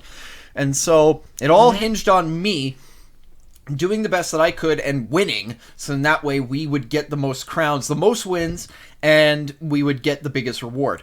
And I remembered, based off of the cards that we were given, it was my favorite style of play, which was referred to as the Freeze Pekka deck. And so, like, the idea of the deck is that you have a Pekka, which is like this big, tanky, kind of like a Dread Knight, I think it is, like in D&D, those big, you know, like they're almost undead kind of looking things. Well, anyways, so I had that. I had the freeze spell, which allows you to be able to freeze your opponents in place and lets you just wail on them and just destroy them. Which card? I think it was like the skeleton balloon, which is like it's literally just a barrel with a bunch of balloons on them, and it drifts over and it goes to like the nearest building, drops the barrel, and then releases a whole bunch of skeletons. So it's like skeleton spam with Witch. And it was like down to the wire. It was sudden death. We had to either, it was either him or me. And I came into clutch. I don't know how I did it, and I don't even really remember how I did it, but I managed to, like, absolutely rush him. And I spammed everything that I could on him. I think I had, like, 3 Pekkas on him and, like, 5 witches in the back. And I froze everything, and I just swept the guy at the very end. It was so close. So clutch. I was, like, my hands were sweating, and, like, half the time the buttons wouldn't register for everything because my hands were so sopping wet because I was stressing out so badly trying to win this. And I won! I was like, oh, I did it! I won it for the clan. We got decent rewards. I even got some legendary cards. I was like, this is my day. And I even got to the top of the board for my clan too. I had like the highest score for the ladder, I think it was. And yeah, I was able to hold that position for a good while because I was always 3-crowning people with these insane decks that I would be coming up with. And yeah, that was a really fun time. I might almost get back into Clash Royale. No, actually I'm not, because, no, it's a big waste of money. I spent way too much in it already. Wow. Yeah, I got into a game that when they partnered with Nintendo shut them down. And that was the only time I got into a mobile game. Yeah, if you guys remember, like in 2017-ish time, DENA or DNA, where they announced a partnership with Nintendo. They're the guys who make like they made the Animal Crossing one, and they made the Mario Kart and that kind of stuff. And they had other games in production before they went into this partnership, and they're like, we got to focus on Nintendo. We're shutting this game down. And I was like, but it's the only mobile game I ever cared about. So, yeah. God. That's awesome, Morg. Even though it sounded stressful. Oh, it was intense. It was super intense. The fact that you have like only a limited amount of elixir that you can use to spend on cards, and you have to cycle your cards in a good order, so in that way you can play specific cards in specific order. And you have to manage the amount of elixir that you have in order to be able to spend on those cards, because, you know, some of them will cost more than the total that you have. It's a very stressful, strategic, real-time, like, resource management game. It requires a lot of thinking. You also have to be able to dissect and analyze what kind of a deck your opponent's using based off of what they're using, how they're using their cards. Like, they could be using a bait deck that is forcing you to play cards in response to what they have, and then for them to, you know, them baiting out spells and, you know, important cards that you're going to be using, and then counter-attacking you. And then, like, it's just a crazy seesaw of chaos, really. It requires a lot of thinking. You have to be really smart in order to be good at that game.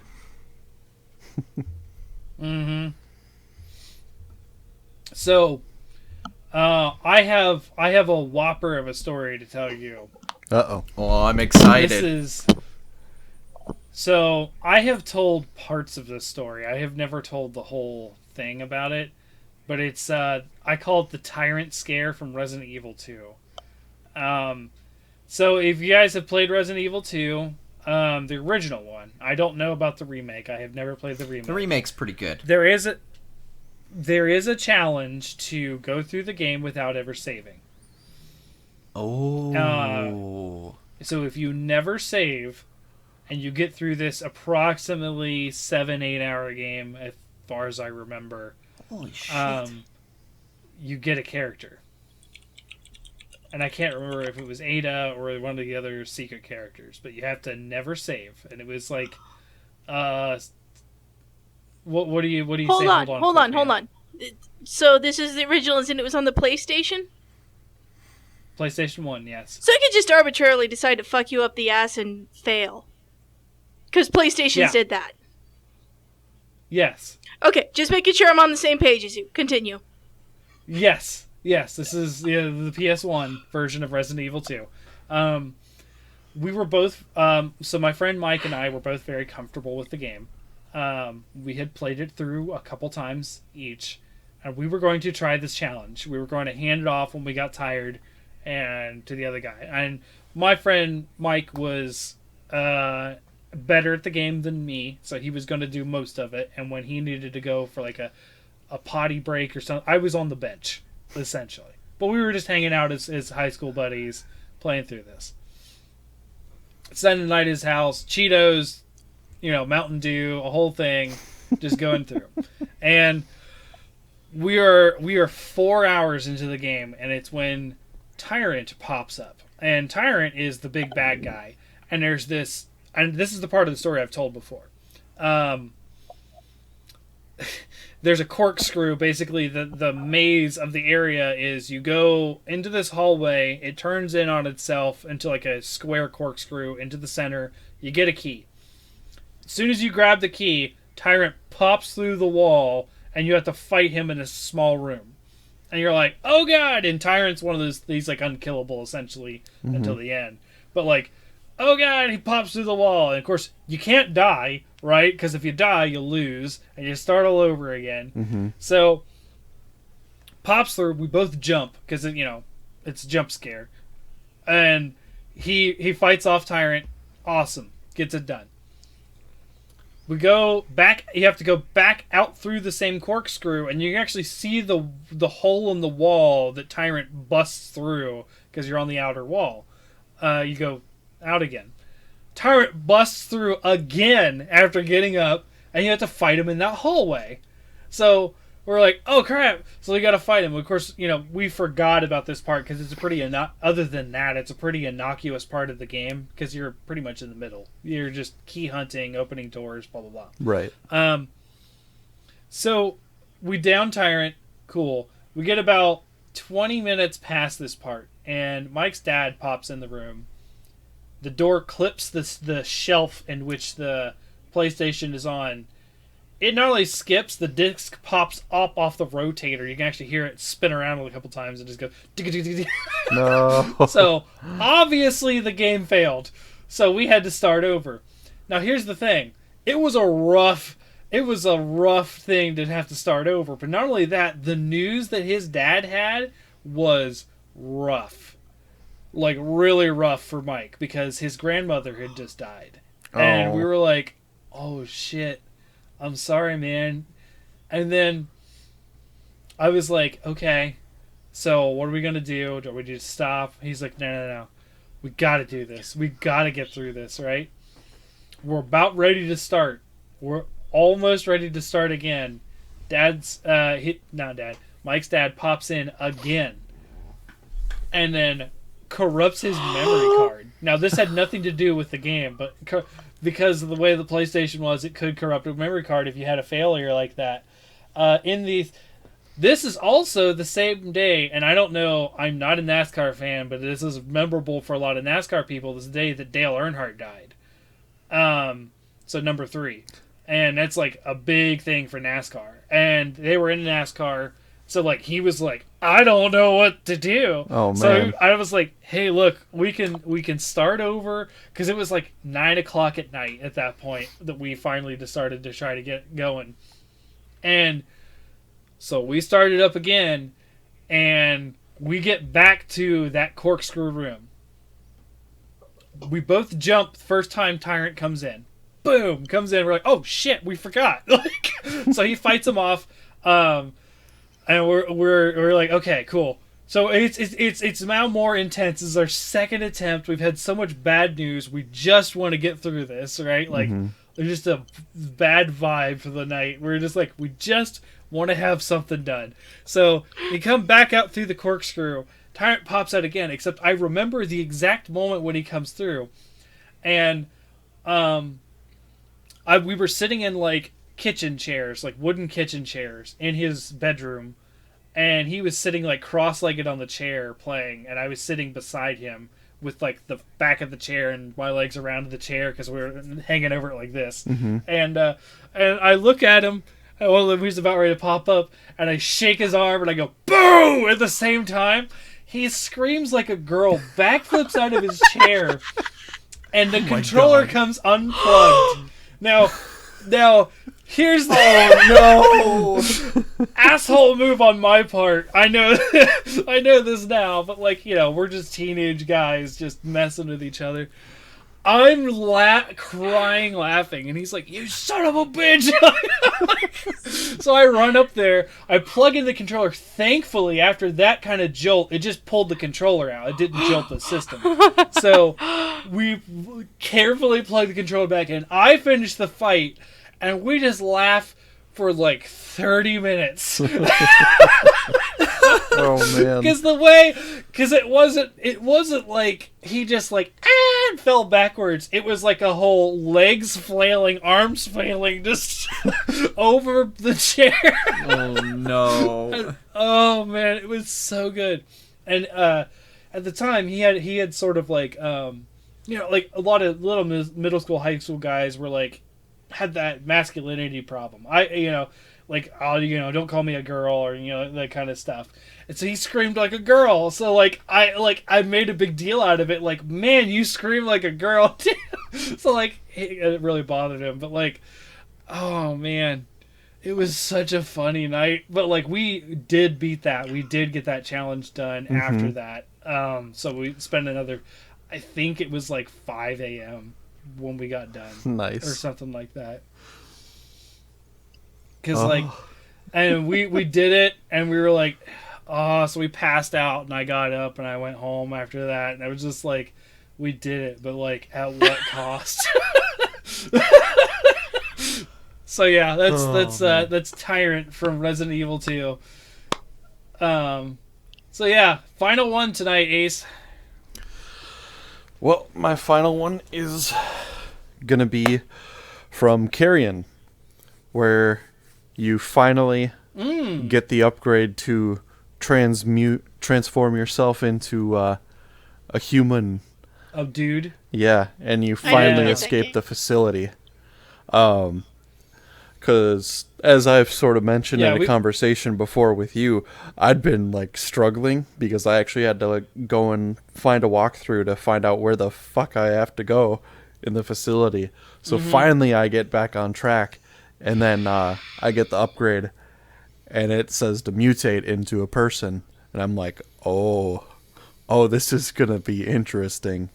And then you slowly just make your way back up to the surface, and then you come out and you're just in a city, and I think it's Seattle. They show Seattle, and you just run along to the side, and it starts panning up to the cityscape, and it starts rolling credits, and I was just like, oh shit, I need a sequel right now. Yeah, it is such a good moment. I will say, Pan, it's one of those moments, you remember in EVO. EVO has one of the best stories in a game, and it has no right to be, because it's so silly and goofy, even the story. But it's one of those moments, I can't remember the specific instance, but there's one of the instances where it's a very sad moment in the story. I think it's when you're the amphibians and you see the old one die and he gives his life to you. Do you remember that one? It's been a while. I remember something about that. So he gives you the meat, the evolution points, and it's a lot. And it reminds, the moment he's talking about, it reminds me of he gives you that dialogue, and you just slowly walk off the side of the screen. There's no music anymore or anything, and you just hear that of walking, and then it just pans up, and then you just see him just dead there, and you're like, oh, it's so sad. And then it's kind of like that, except spooky. Yeah. It's oh shit, he's out. Yeah. So I wonder if they do make a sequel, I wonder if they're gonna play more into the action-y elements of having them fight back against you. I wonder if you'll be able to have multiple amalgamations that you control at the same time and take out military regiments and stuff like that. From the way you're describing how it ends, I wonder if it'd be a 28 Days Later kind of thing. That'd be interesting. Could be. And then have it flip the style of the game, and you're like a lone survivor. That'd be interesting. Ooh, I would not want to be a survivor against that thing. No. I mean, yeah, a tentacly, like, toothed monster that just rips apart everything. It's like if a gibbering mouther could create spears and launch spears at you. It's your standard Shoggoth. Some of the upgrades you get in that are pretty insane. For a while, it took me forever to figure out the timing for using the hardening cells in conjunction with the harpoon bombs. There were several times where I just completely fucked it up and then just died. So yeah. Yep. Okay. So, Pan, your final one. All right. So the premise of tonight was epic moments in gaming. Morg did not specify when he proposed this premise, or was it Morg or Ace? I forget. Morg, I think right? it was Ace. It was really? Me, It was but me? We kinda... No, it was Ace. Totally Ace. Well, neither Sorry, one of it you, was Ace. one of you specified video gaming. That's fine. No, Okay. no, just So- general gaming. Yes. So this story took about a year and a half for full completion. Fort's heard it a few times before. I've posted about it on Reddit before. Morg may or may not have heard it, but that's fine. But Fort has definitely heard this. So at this, the D&D group that I play with every week, we've been playing D&D 5th edition since it came out, which is 6.5 years ago, or give or take a few months. So yeah, it's like it was the year I got married, whatever year that was. Cause ask your husband what anniversary you're on. well, if I had my wedding ring on, I could take it off and look at the date inside the ring. But my wedding ring's upstairs, so. All right, I'm not going to dog on you for that, Pan. But I do remember the year I got married and I divorced. Whatever. Yeah, no, it's COVID. Yeah. I get it. No, so D&D ahead. 5e debuted at Gen Con, which is where we had our honeymoon, and that's where we were like, oh man, playing D&D in college was great. Yeah. We should get the books, so we did. And then like 2 weeks later, hey, there's a random dude behind Morg. There's cookie delivery. Thank you. Morg didn't see the guy come in. I think he just brought Morg some chicken tendies. I'm actually just quite sure what it is. Just the slight pop in, find and then, out. oh fuck. Okay, so At least it's not Ruffles. all right. So, anyways, D&D It's campaign, something. my D&D group. We've been playing more or less every week for the last 6 years. So the very first campaign we played, we did the canned campaign Horde of the Dragon Queen, for those paying attention. I modified it a bit to fit my vision of the setting that I have. Basically, my setting is what if the Roman Empire was Dragonborn? And that and sorcerers are the ruling class and make up most of the military. Because, of course, you would have sorcerers in your military. Full Metal Alchemist did a great job with that. Mm-hmm. So, It's actually someone Yeah. I've seen. So, one of my players, he rolls up a character, and he's like, I want to be a Dragonborn sorcerer. I'm like, great, that fits perfectly in my setting. And, the noble background is great. Okay, still perfect for my setting. He's like, cool. And so we discuss, like, where everybody fits in our pre-campaign thing, and we decided he is going to be some random-ass cousin of the Imperial family. And I decide, and he is like a lockstep, true... red-blooded American patriot soldier guy type of, person. Lawful good up the ass. So I decide I'm gonna screw with this player a little, and I will give him basically rumor, like a prophecy that the Crown Prince is going to destroy the world. That's not how I phrased it. It was the first son of the Empress will destroy the world. So he, being the lawful good sorcerer paladin that he is, just goes and murks the Crown Prince first chance he gets. I didn't see it coming, whatever. And it actually fucks up a couple things for me, but my player made an interesting choice, and I support that interesting choice. Mm-hmm. Yeah. what I had planned for him was that he was actually a man in the Iron Mask and a the long lost elder twin brother of the Crown Prince. Oh. So he just murked his. And he is also the firstborn of the Empress. Oh no. So we have okay. So after that campaign ends, everybody hits level 20. They save the world from Asmodeus, or they go down to hell to kick the shit out of Asmodeus. And down in hell, they find the soul of his brother. And they're like, you know what? I shouldn't have murdered you, so we're gonna bust you out of hell while we're down here. So they break him out of hell, and his ghost is now free to wander the realm. They kick the shit out of Asmodeus. Everybody's happy. That player, his character becomes emperor. And then campaign 2. Most everybody wants to play as the offspring of their previous characters. So he is a son of the now basically what I call if Joseph Stalin was a dragonborn. And the entire point of this campaign is taking out the evil Emperor Rex. And so they find this guy this really spooky guy who is willing to help them take out the Emperor. And it turns out he is basically a meat puppet who has been possessed by the ghost of the brother who was killed. So they go through stuff to bring him back to life, cast resurrection and bring him back to life. So, and now he is like gung-ho, ready to help the guys, because he was a bad guy last campaign. Now he's a good guy because he wants revenge against his brother who killed him. So he helps them take out the Emperor, but they accidentally leak to the Emperor that his brother is alive. So he gets disappeared in the night by the Gestapo. They completely forgot that this happened.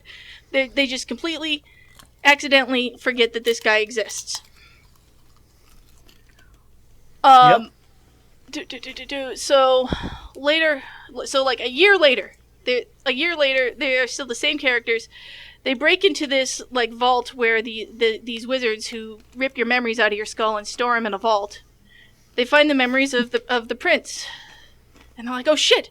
Oh god, that's right. That guy got taken by the Gestapo. No wonder we haven't heard from him. We gotta find someone to take his we gotta find his body, because apparently his memory's been ripped out of his skull." So there's this character, Casval Ironjaw, who they've been hanging out with him. He's a real cool guy. They've even wingmanned him to the princess a couple times. Turns out, that's their guy. He just had his memories ripped out of himself, so he's the prince. So they get his memories back to him, and or they make a note to get his memories back to him, but they forget to do that, and they never do it. Oh well. A year and a half later, they're playing a new campaign, and they meet this loony old soldier who is like a crazy ass hermit, living out in the middle of nowhere, and they figure out that this is and they're like, they figure out that this is this is the missing Prince Crusados who went missing years and years ago. So they do some side quest to like a magical healing ritual to get his memories back to him, and because he has an urgent message for the Empress. So yeah. They take him to the capital, and they get him all dressed up and cleaned up and take him to court. And right about there, they're about to go to court and like bring this urgent message to the Empress. And one of my players brings the game to a screeching halt. He says, "Hey, wait a second. So this Empress that we're going to go see, she was that one princess who was like a lesbian last campaign, right?" And the other players, no, you've got her mixed up with somebody else. No, it was a different lady. This princess was straight. Or bi, at least. I don't know. She hooked up with Captain Ironjaw. Oh, that's right. She did hook up with Captain Ironjaw. We got him in with her and stuff. Wait, whatever happened to Ironjaw? And I'm just like laughing my ass off because they've forgotten that Ironjaw was this guy. Yeah. And I'm just like, guys, we got a mission to do. There's an urgent message for the Empress. Hold your horses. And one of them says, "No! We're not going anywhere until you tell us what the fuck happened to Ironjaw." And I'm just like, fuck. He was listed as a casualty at this battle, and he died a hero saving the princess from enemy hordes or whatever. And they're like, "Well, good, he died a hero." Yeah. And then they proceed. And they're like, "We're sorry to..." we're sorry to interrupt. We're sorry to interrupt your court right now, Your Excellency. But we have an urgent message. We have an urgent message from Prince Crusados, who has had a vision. And she's like, Prince Crusados? What? And he says, Your Excellency, yes, I am the long-lost Prince Crusados, but you may have known me better as Captain Ironjaw, who saved your life at the Battle of... And all my players just, oh my god, that's right! We totally forgot to fix him! Yeah. Brilliant.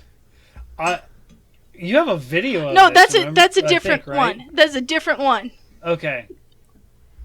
There's a different thing that I got a video of. Yeah. No, that's the lock. That's the lock Yeah. thing. Yeah, that's the. Okay, yeah, okay. You have some greats. Yeah, I did.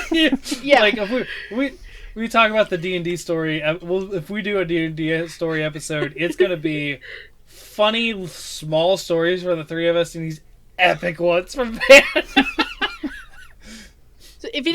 Listeners, if you didn't quite track that, I did just post in the pod chat channel on the Discord a link where the text description of everything that is everything I just described, so you can kind of read it and track it a little. But basically, there's this recurring NPC who got his memories wiped because the players messed up. They forgot to get his memories back to him, and then later they bring the game to a screeching halt because they want to know whatever happened to that guy, and they didn't realize they're standing like right next to him. And he's with them. Yeah, I love it. All right, Morg, your last one. It's a really strong one. Man. I can't compete with these. They're just too damn good. Oh man.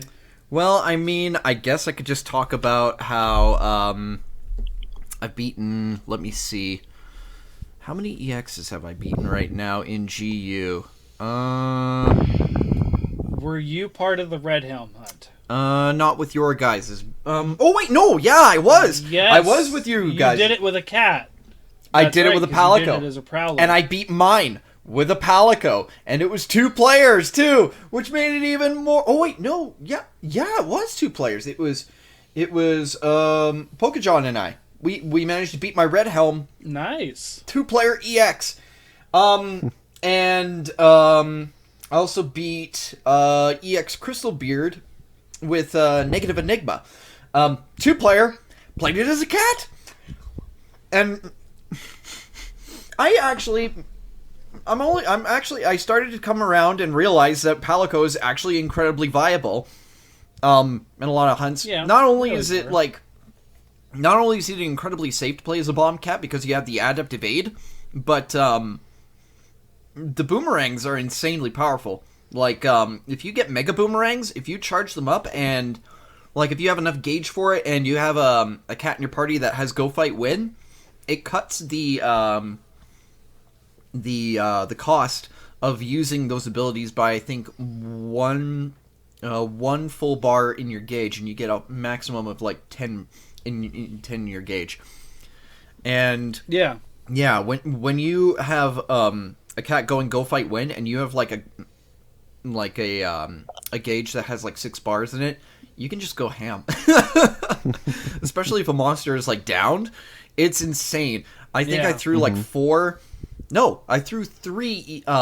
Mega Boomerangs at the EX Crystalbeard and just killed it. And then for the Red Helm, yeah, we just did really well. Yeah. Red Helm was a task. It was a task and a half. My God. Since then, we have not got 4 people to do my Snow Baron, which I need to do Snow Baron, Stonefist, and now I think I have to do Dread Queen. I think all 3 of those are ready for EXs for me to do. I think Dread Queen is probably going to be the easiest of them. She's not too bad. This is a Rathian. Do take into account, this is a Rathian. It has really any of the same moves. I think this is Kryptonite to Fortuan. Rathian in all forms is Kryptonite to me. I think you'll be able to do just fine. I mean, a lot of her moves are very forgiving. They give you a lot of ample time to be able to get out of the way of some stuff, especially with Dread Queen. It's probably the easiest form of the Rathians. But yeah, no. I think this week I'm probably going to spend some time and help you out with them. Because, yeah, it's going to be really fucking easy.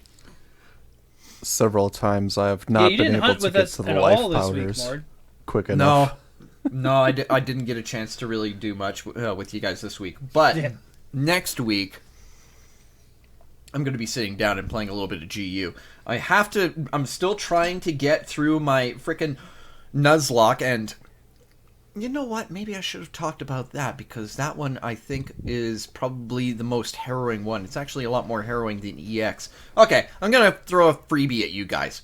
Okay, so I was doing it at Pokemon Nuzlocke. It's... Oh, wait, yeah. You know what? Maybe, yeah, I'll let Ace go. Yeah. I lost my chance there. Nope. Not my turn. Nope. What? Oh, are you sure? There's just me left. I'm the last one. Oh, wait, yeah. Ace, you've been got a going sword. first before me. What? Ah! My head is all over the place, all screwy-dooey. I was just saying false to it's being more harrowing than an EX, because I have nightmares about Red Helm. The infinite pause sweat coming at you. Oh, dude, that was a learning experience, because that's not as bad until it's EX. When it's EX, it matters. When it's not EX, it doesn't matter as much. I mean, Yeah, because at a he few can points, pivot he on just- a dime. He can do a full turnaround, and he'll chase you. It doesn't matter if you're going the opposite direction he is. He'll turn right around and come at you. I mean, not only that, but at a few points on at least my perspective, and I think Jay's, he just boop, teleported mid-attack. Yeah. And that's when my pants get a little tighter on the backside, not the front side. Yep.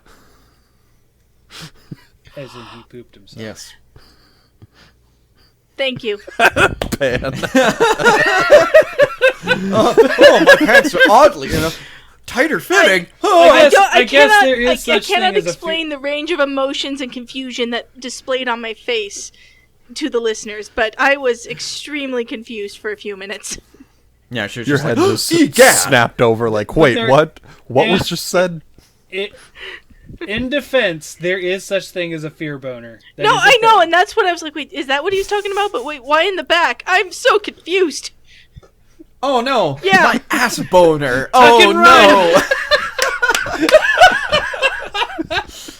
Oh, my ass boner! Oh no! It's activated! It's a whole new meaning to tuck and run. Whole new Oh meaning. my god! This show is going off the fucking I'm taking rails. my headphones off soon, you guys. Just to break this, I'm just going to talk about my Nuzlocke and how amazing it's been going, because this is my third attempt. I caught an Abra with a Pokeball at full health without it being able to teleport away. I was able to,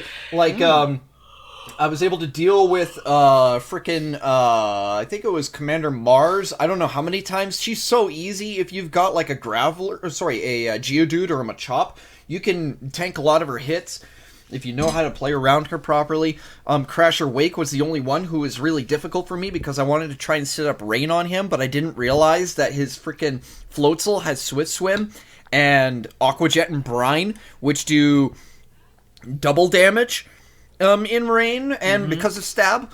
And so what happened was I used Hypnosis, put it to sleep. I had the Rain up. I switched to Luxray, hoping that I was going to get a Thunder off of it, a lucky one.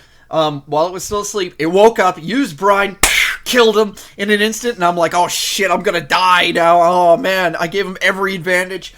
And so then, yeah, I somehow managed to clean him up. But, I mean, like, I still got, like, one casualty out of the whole run, and it was a Luxray.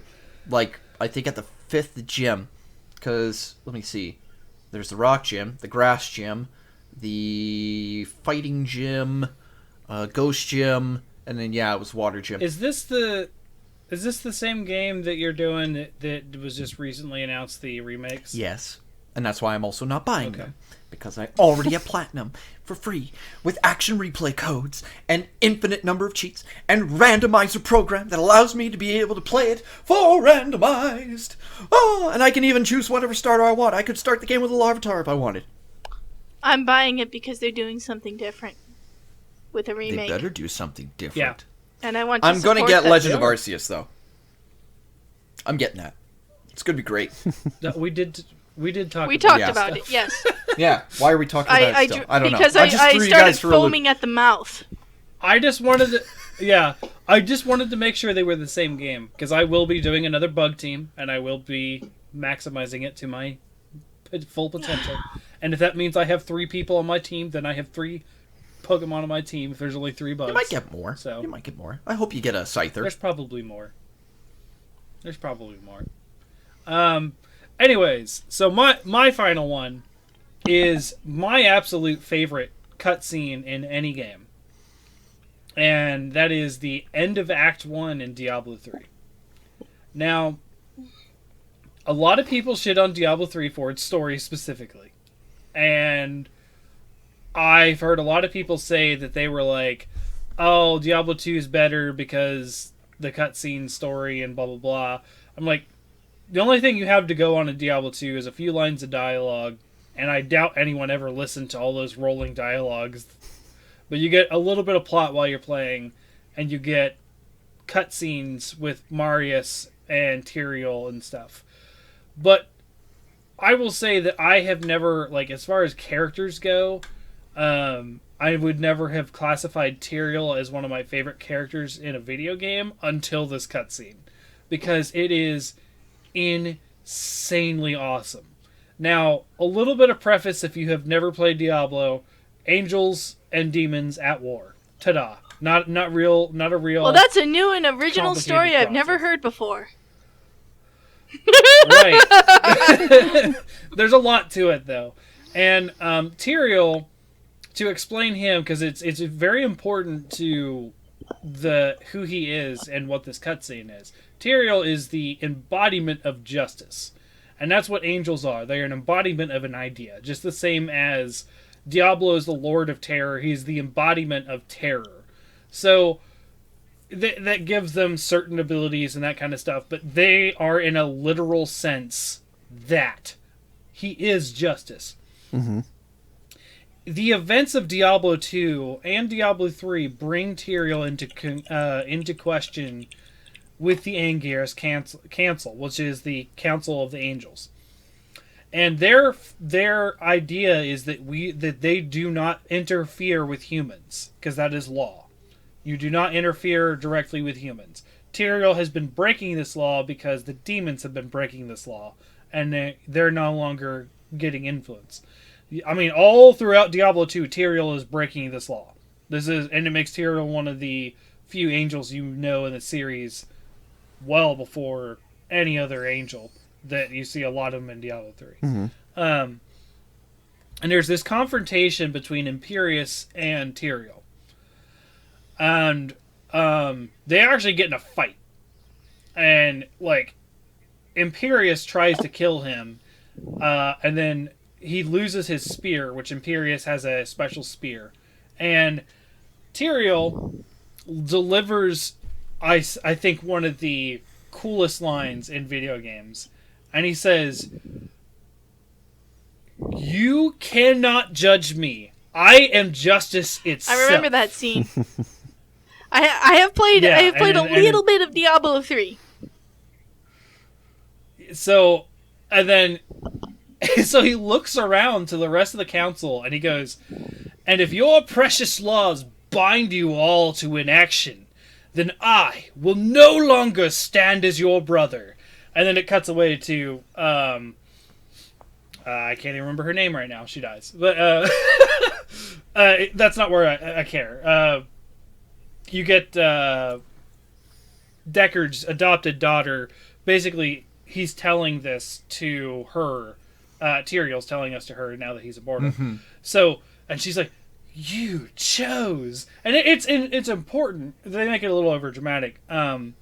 Leah, there's her name. Leah. And he literally pulls off his wings. He physically tears off his wings. Mm-hmm.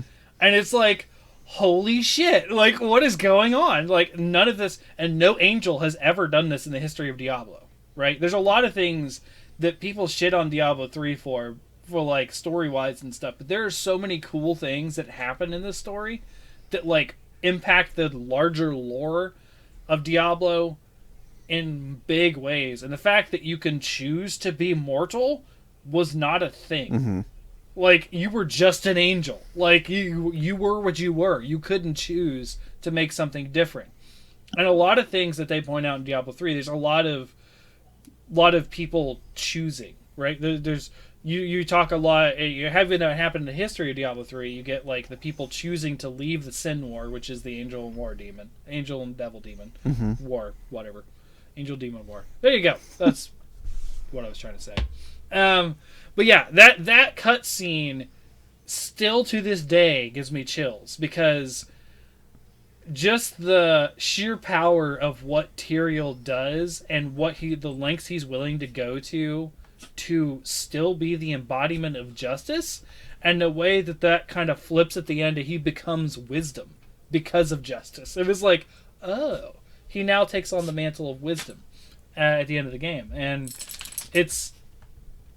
I don't know, it's such a powerful cutscene, and it's the only time in which a cutscene has had such a big impact on me. Like, I've been like, holy cow, because most of the time cutscenes I've always been like, all right, can I play now? Yeah, sure. I mean, the story's cool, but like, I want to click and kill. I want my demon loot clicker, cookie clicker. Like, with Blizzard lately, when they're getting into a cutscene, though, you may as well just go pop the popcorn.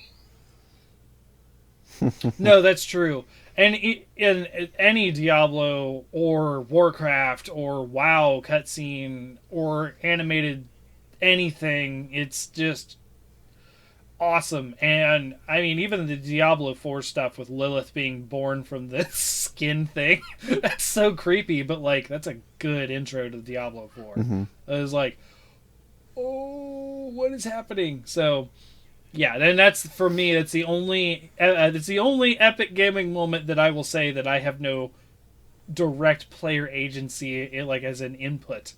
It's the only time in which I am actually just watching something happen that I was so deeply affected. That's not the only time, though. There was a later time with To the Moon, but we've talked about that a couple times already. Pan, did you ever get around to playing that? To the Moon? I'm sorry. It's okay. It's on my Switch. Yeah. It's installed. I will play it someday. It's okay. I need to get back to it. And then Fortuan sees Pan is playing Stardew Valley, like 20 minutes from now when the podcast is done recording. It doesn't bother me. I mean, if we're not hunting tonight, I'll be playing more Spider-Man. Oh, yeah! You can play Spider-Man now! Nice. I know. It's kind of good. Like, I actually get to see all the hype about stuff. Because, like, I will preface this, because we are at the end of the show, so I'll make this quick. I will preface this as, like, I don't like superheroes. I've never liked Marvel, DC, any of that stuff. I just don't find that stuff interesting. It's like, okay, so who cares, right? It's not until the Marvel Cinematic Universe that I've started to appreciate things more. But the one exception is I've always liked Spider-Man, and to have not I didn't want to play the Spider-Man game on PS4 because how shit my PS4 is as a system. And then I got the PS5, and then being able to play Spider-Man on it, and I'm like, it runs! And I can play things! And it goes fast! And I don't need hearing protection while it's going. Yay! Yes! Although, I have one big complaint with my PlayStation 5. One big complaint. And that is, that thing bullies the shit out of my Switch. It's just weird. I will turn on the Switch, and then the PlayStation 5 will then turn on and take over the input on the TV. Oh yeah, yeah. Wow. Oh shit, we've had similar issues, except it's the Switch who is the input hog. The bully. Yeah, because the smart TV recognizes a device and it says, "Oh, you're playing this. Let me turn that on for you." So I have a smart TV that does that. Now I don't have a smart TV hooked up to the internet or anything. It's just a function of the TV. It recognizes some devices. So it boots up, and I think this is what's happening. I boot up the Switch because I just hit home button on the Switch, turns on the Switch turns on the TV. Or the TV sees the Switch turned on, and then it turns on. Then the PlayStation 5 gets word of this. Oh, so you're playing Switch. Let me turn on and I'll take over the TV. And the Switch doesn't do that to the PS5. The Switch is nice. Of course it's nice. It's Nintendo. But, like, that's my one complaint with the PlayStation 5 so far. So every time I play it, turn on the Switch, and I've had the TV off, I have to, all right, PlayStation, let me turn you off. I'm not going to play right now. I'm going to hunt with my buddies. Like, it's that. So, yeah, that's epic gaming moments tonight. I hope you guys had some laughs and hopefully not any tears, but, you know, didn't bring up traumatic memories with Ace's stories. I mean, I could get into that with To the Moon. To the Moon made me cry. Made me bawl. But yeah. So yeah, that's it for tonight, guys. We will have something for next week. By the way, Ace, what is that monster we're talking about next week? Are you ready for this? It's one that most people know. It's one that a lot of people despise. I don't know why, because it's come to be one of my favorite monsters ever since I started playing 3 Ultimate. Conchu? It's Giginox. Yay! Giginox. S++. I don't know of anyone that hates that monster. A lot of people did. I can send you a video. Okay. A lot of times people are like, oh, Kazoo's in there? I want a Giganox. That's what I've mostly heard. Like, oh, I really hope. Yeah. So, alright, so we're going to talk about Giginox or Giganox or the weird tapeworm wyvern that poisons people. Tapeworm, yes, that is what it looks like. Or a leech. I've heard people compare it to a fleshlight, and I'm not happy about it. That is a Twitter thread that I've seen. I want it canceled. I thought Ace was going to go, I started. No, I It's try not to that keep it evil. PG. I try to keep it mostly PG, except for when I'm having Twitter wars with Aaron Rico and people like that. You know, I had that really amazing tweet this week that I'm still getting likes for. That was the everyone's a hunter. Yeah. You know, I don't care if you came in at Gen 1 or Gen 5, you're a hunter. Like, now, some people took that as like, well, I self-identify as a 5th fleet, and I'm like, cool, just don't tell me what I am. Because my big thing is, like, I don't want to be called a 1st fleet hunter. Yeah. 1st fleet wasn't a thing. Stop putting labels on us. The New World wasn't a thing when I was playing Monster Hunter, so there was no fleet, quote unquote.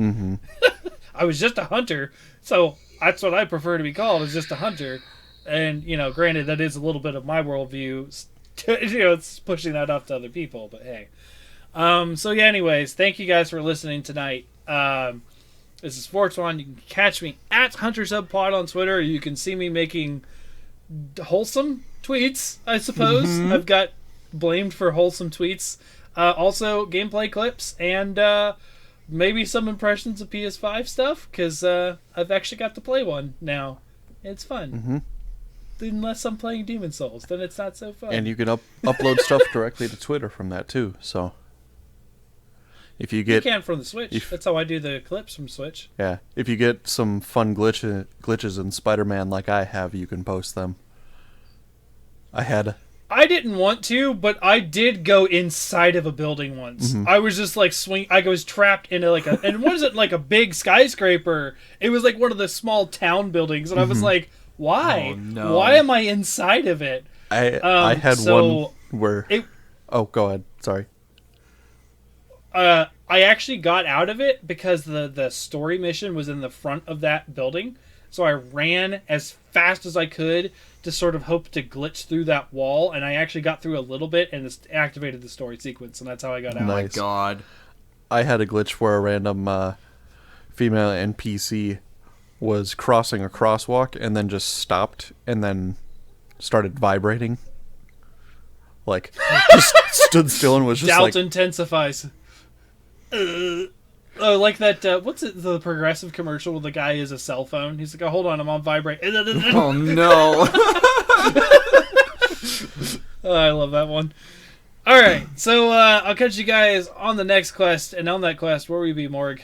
Well, I'm gonna have to try and get motivated to actually start beating some of these games that I have on my backlog, because I've been putting them off for GU. Holy shit! And I've also got to try and beat all the EXs for GU. Where's? What day is it? What day is it? I have. We got 20 days left. 20 days left. Yeah, it's gonna be insane. I can't beat God of War and the 2 Spider-Mans, and I can't do that in 20 days. Oh shit! I just realized my dentist had to reschedule this big long root canal I gotta do. It's gonna be on the. Damn it!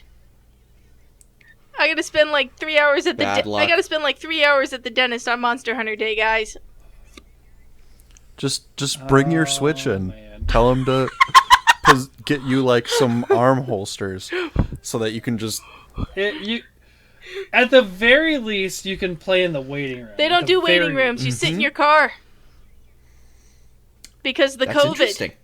That is true, because I did have to go to that emergency dentist for my tooth chipping off.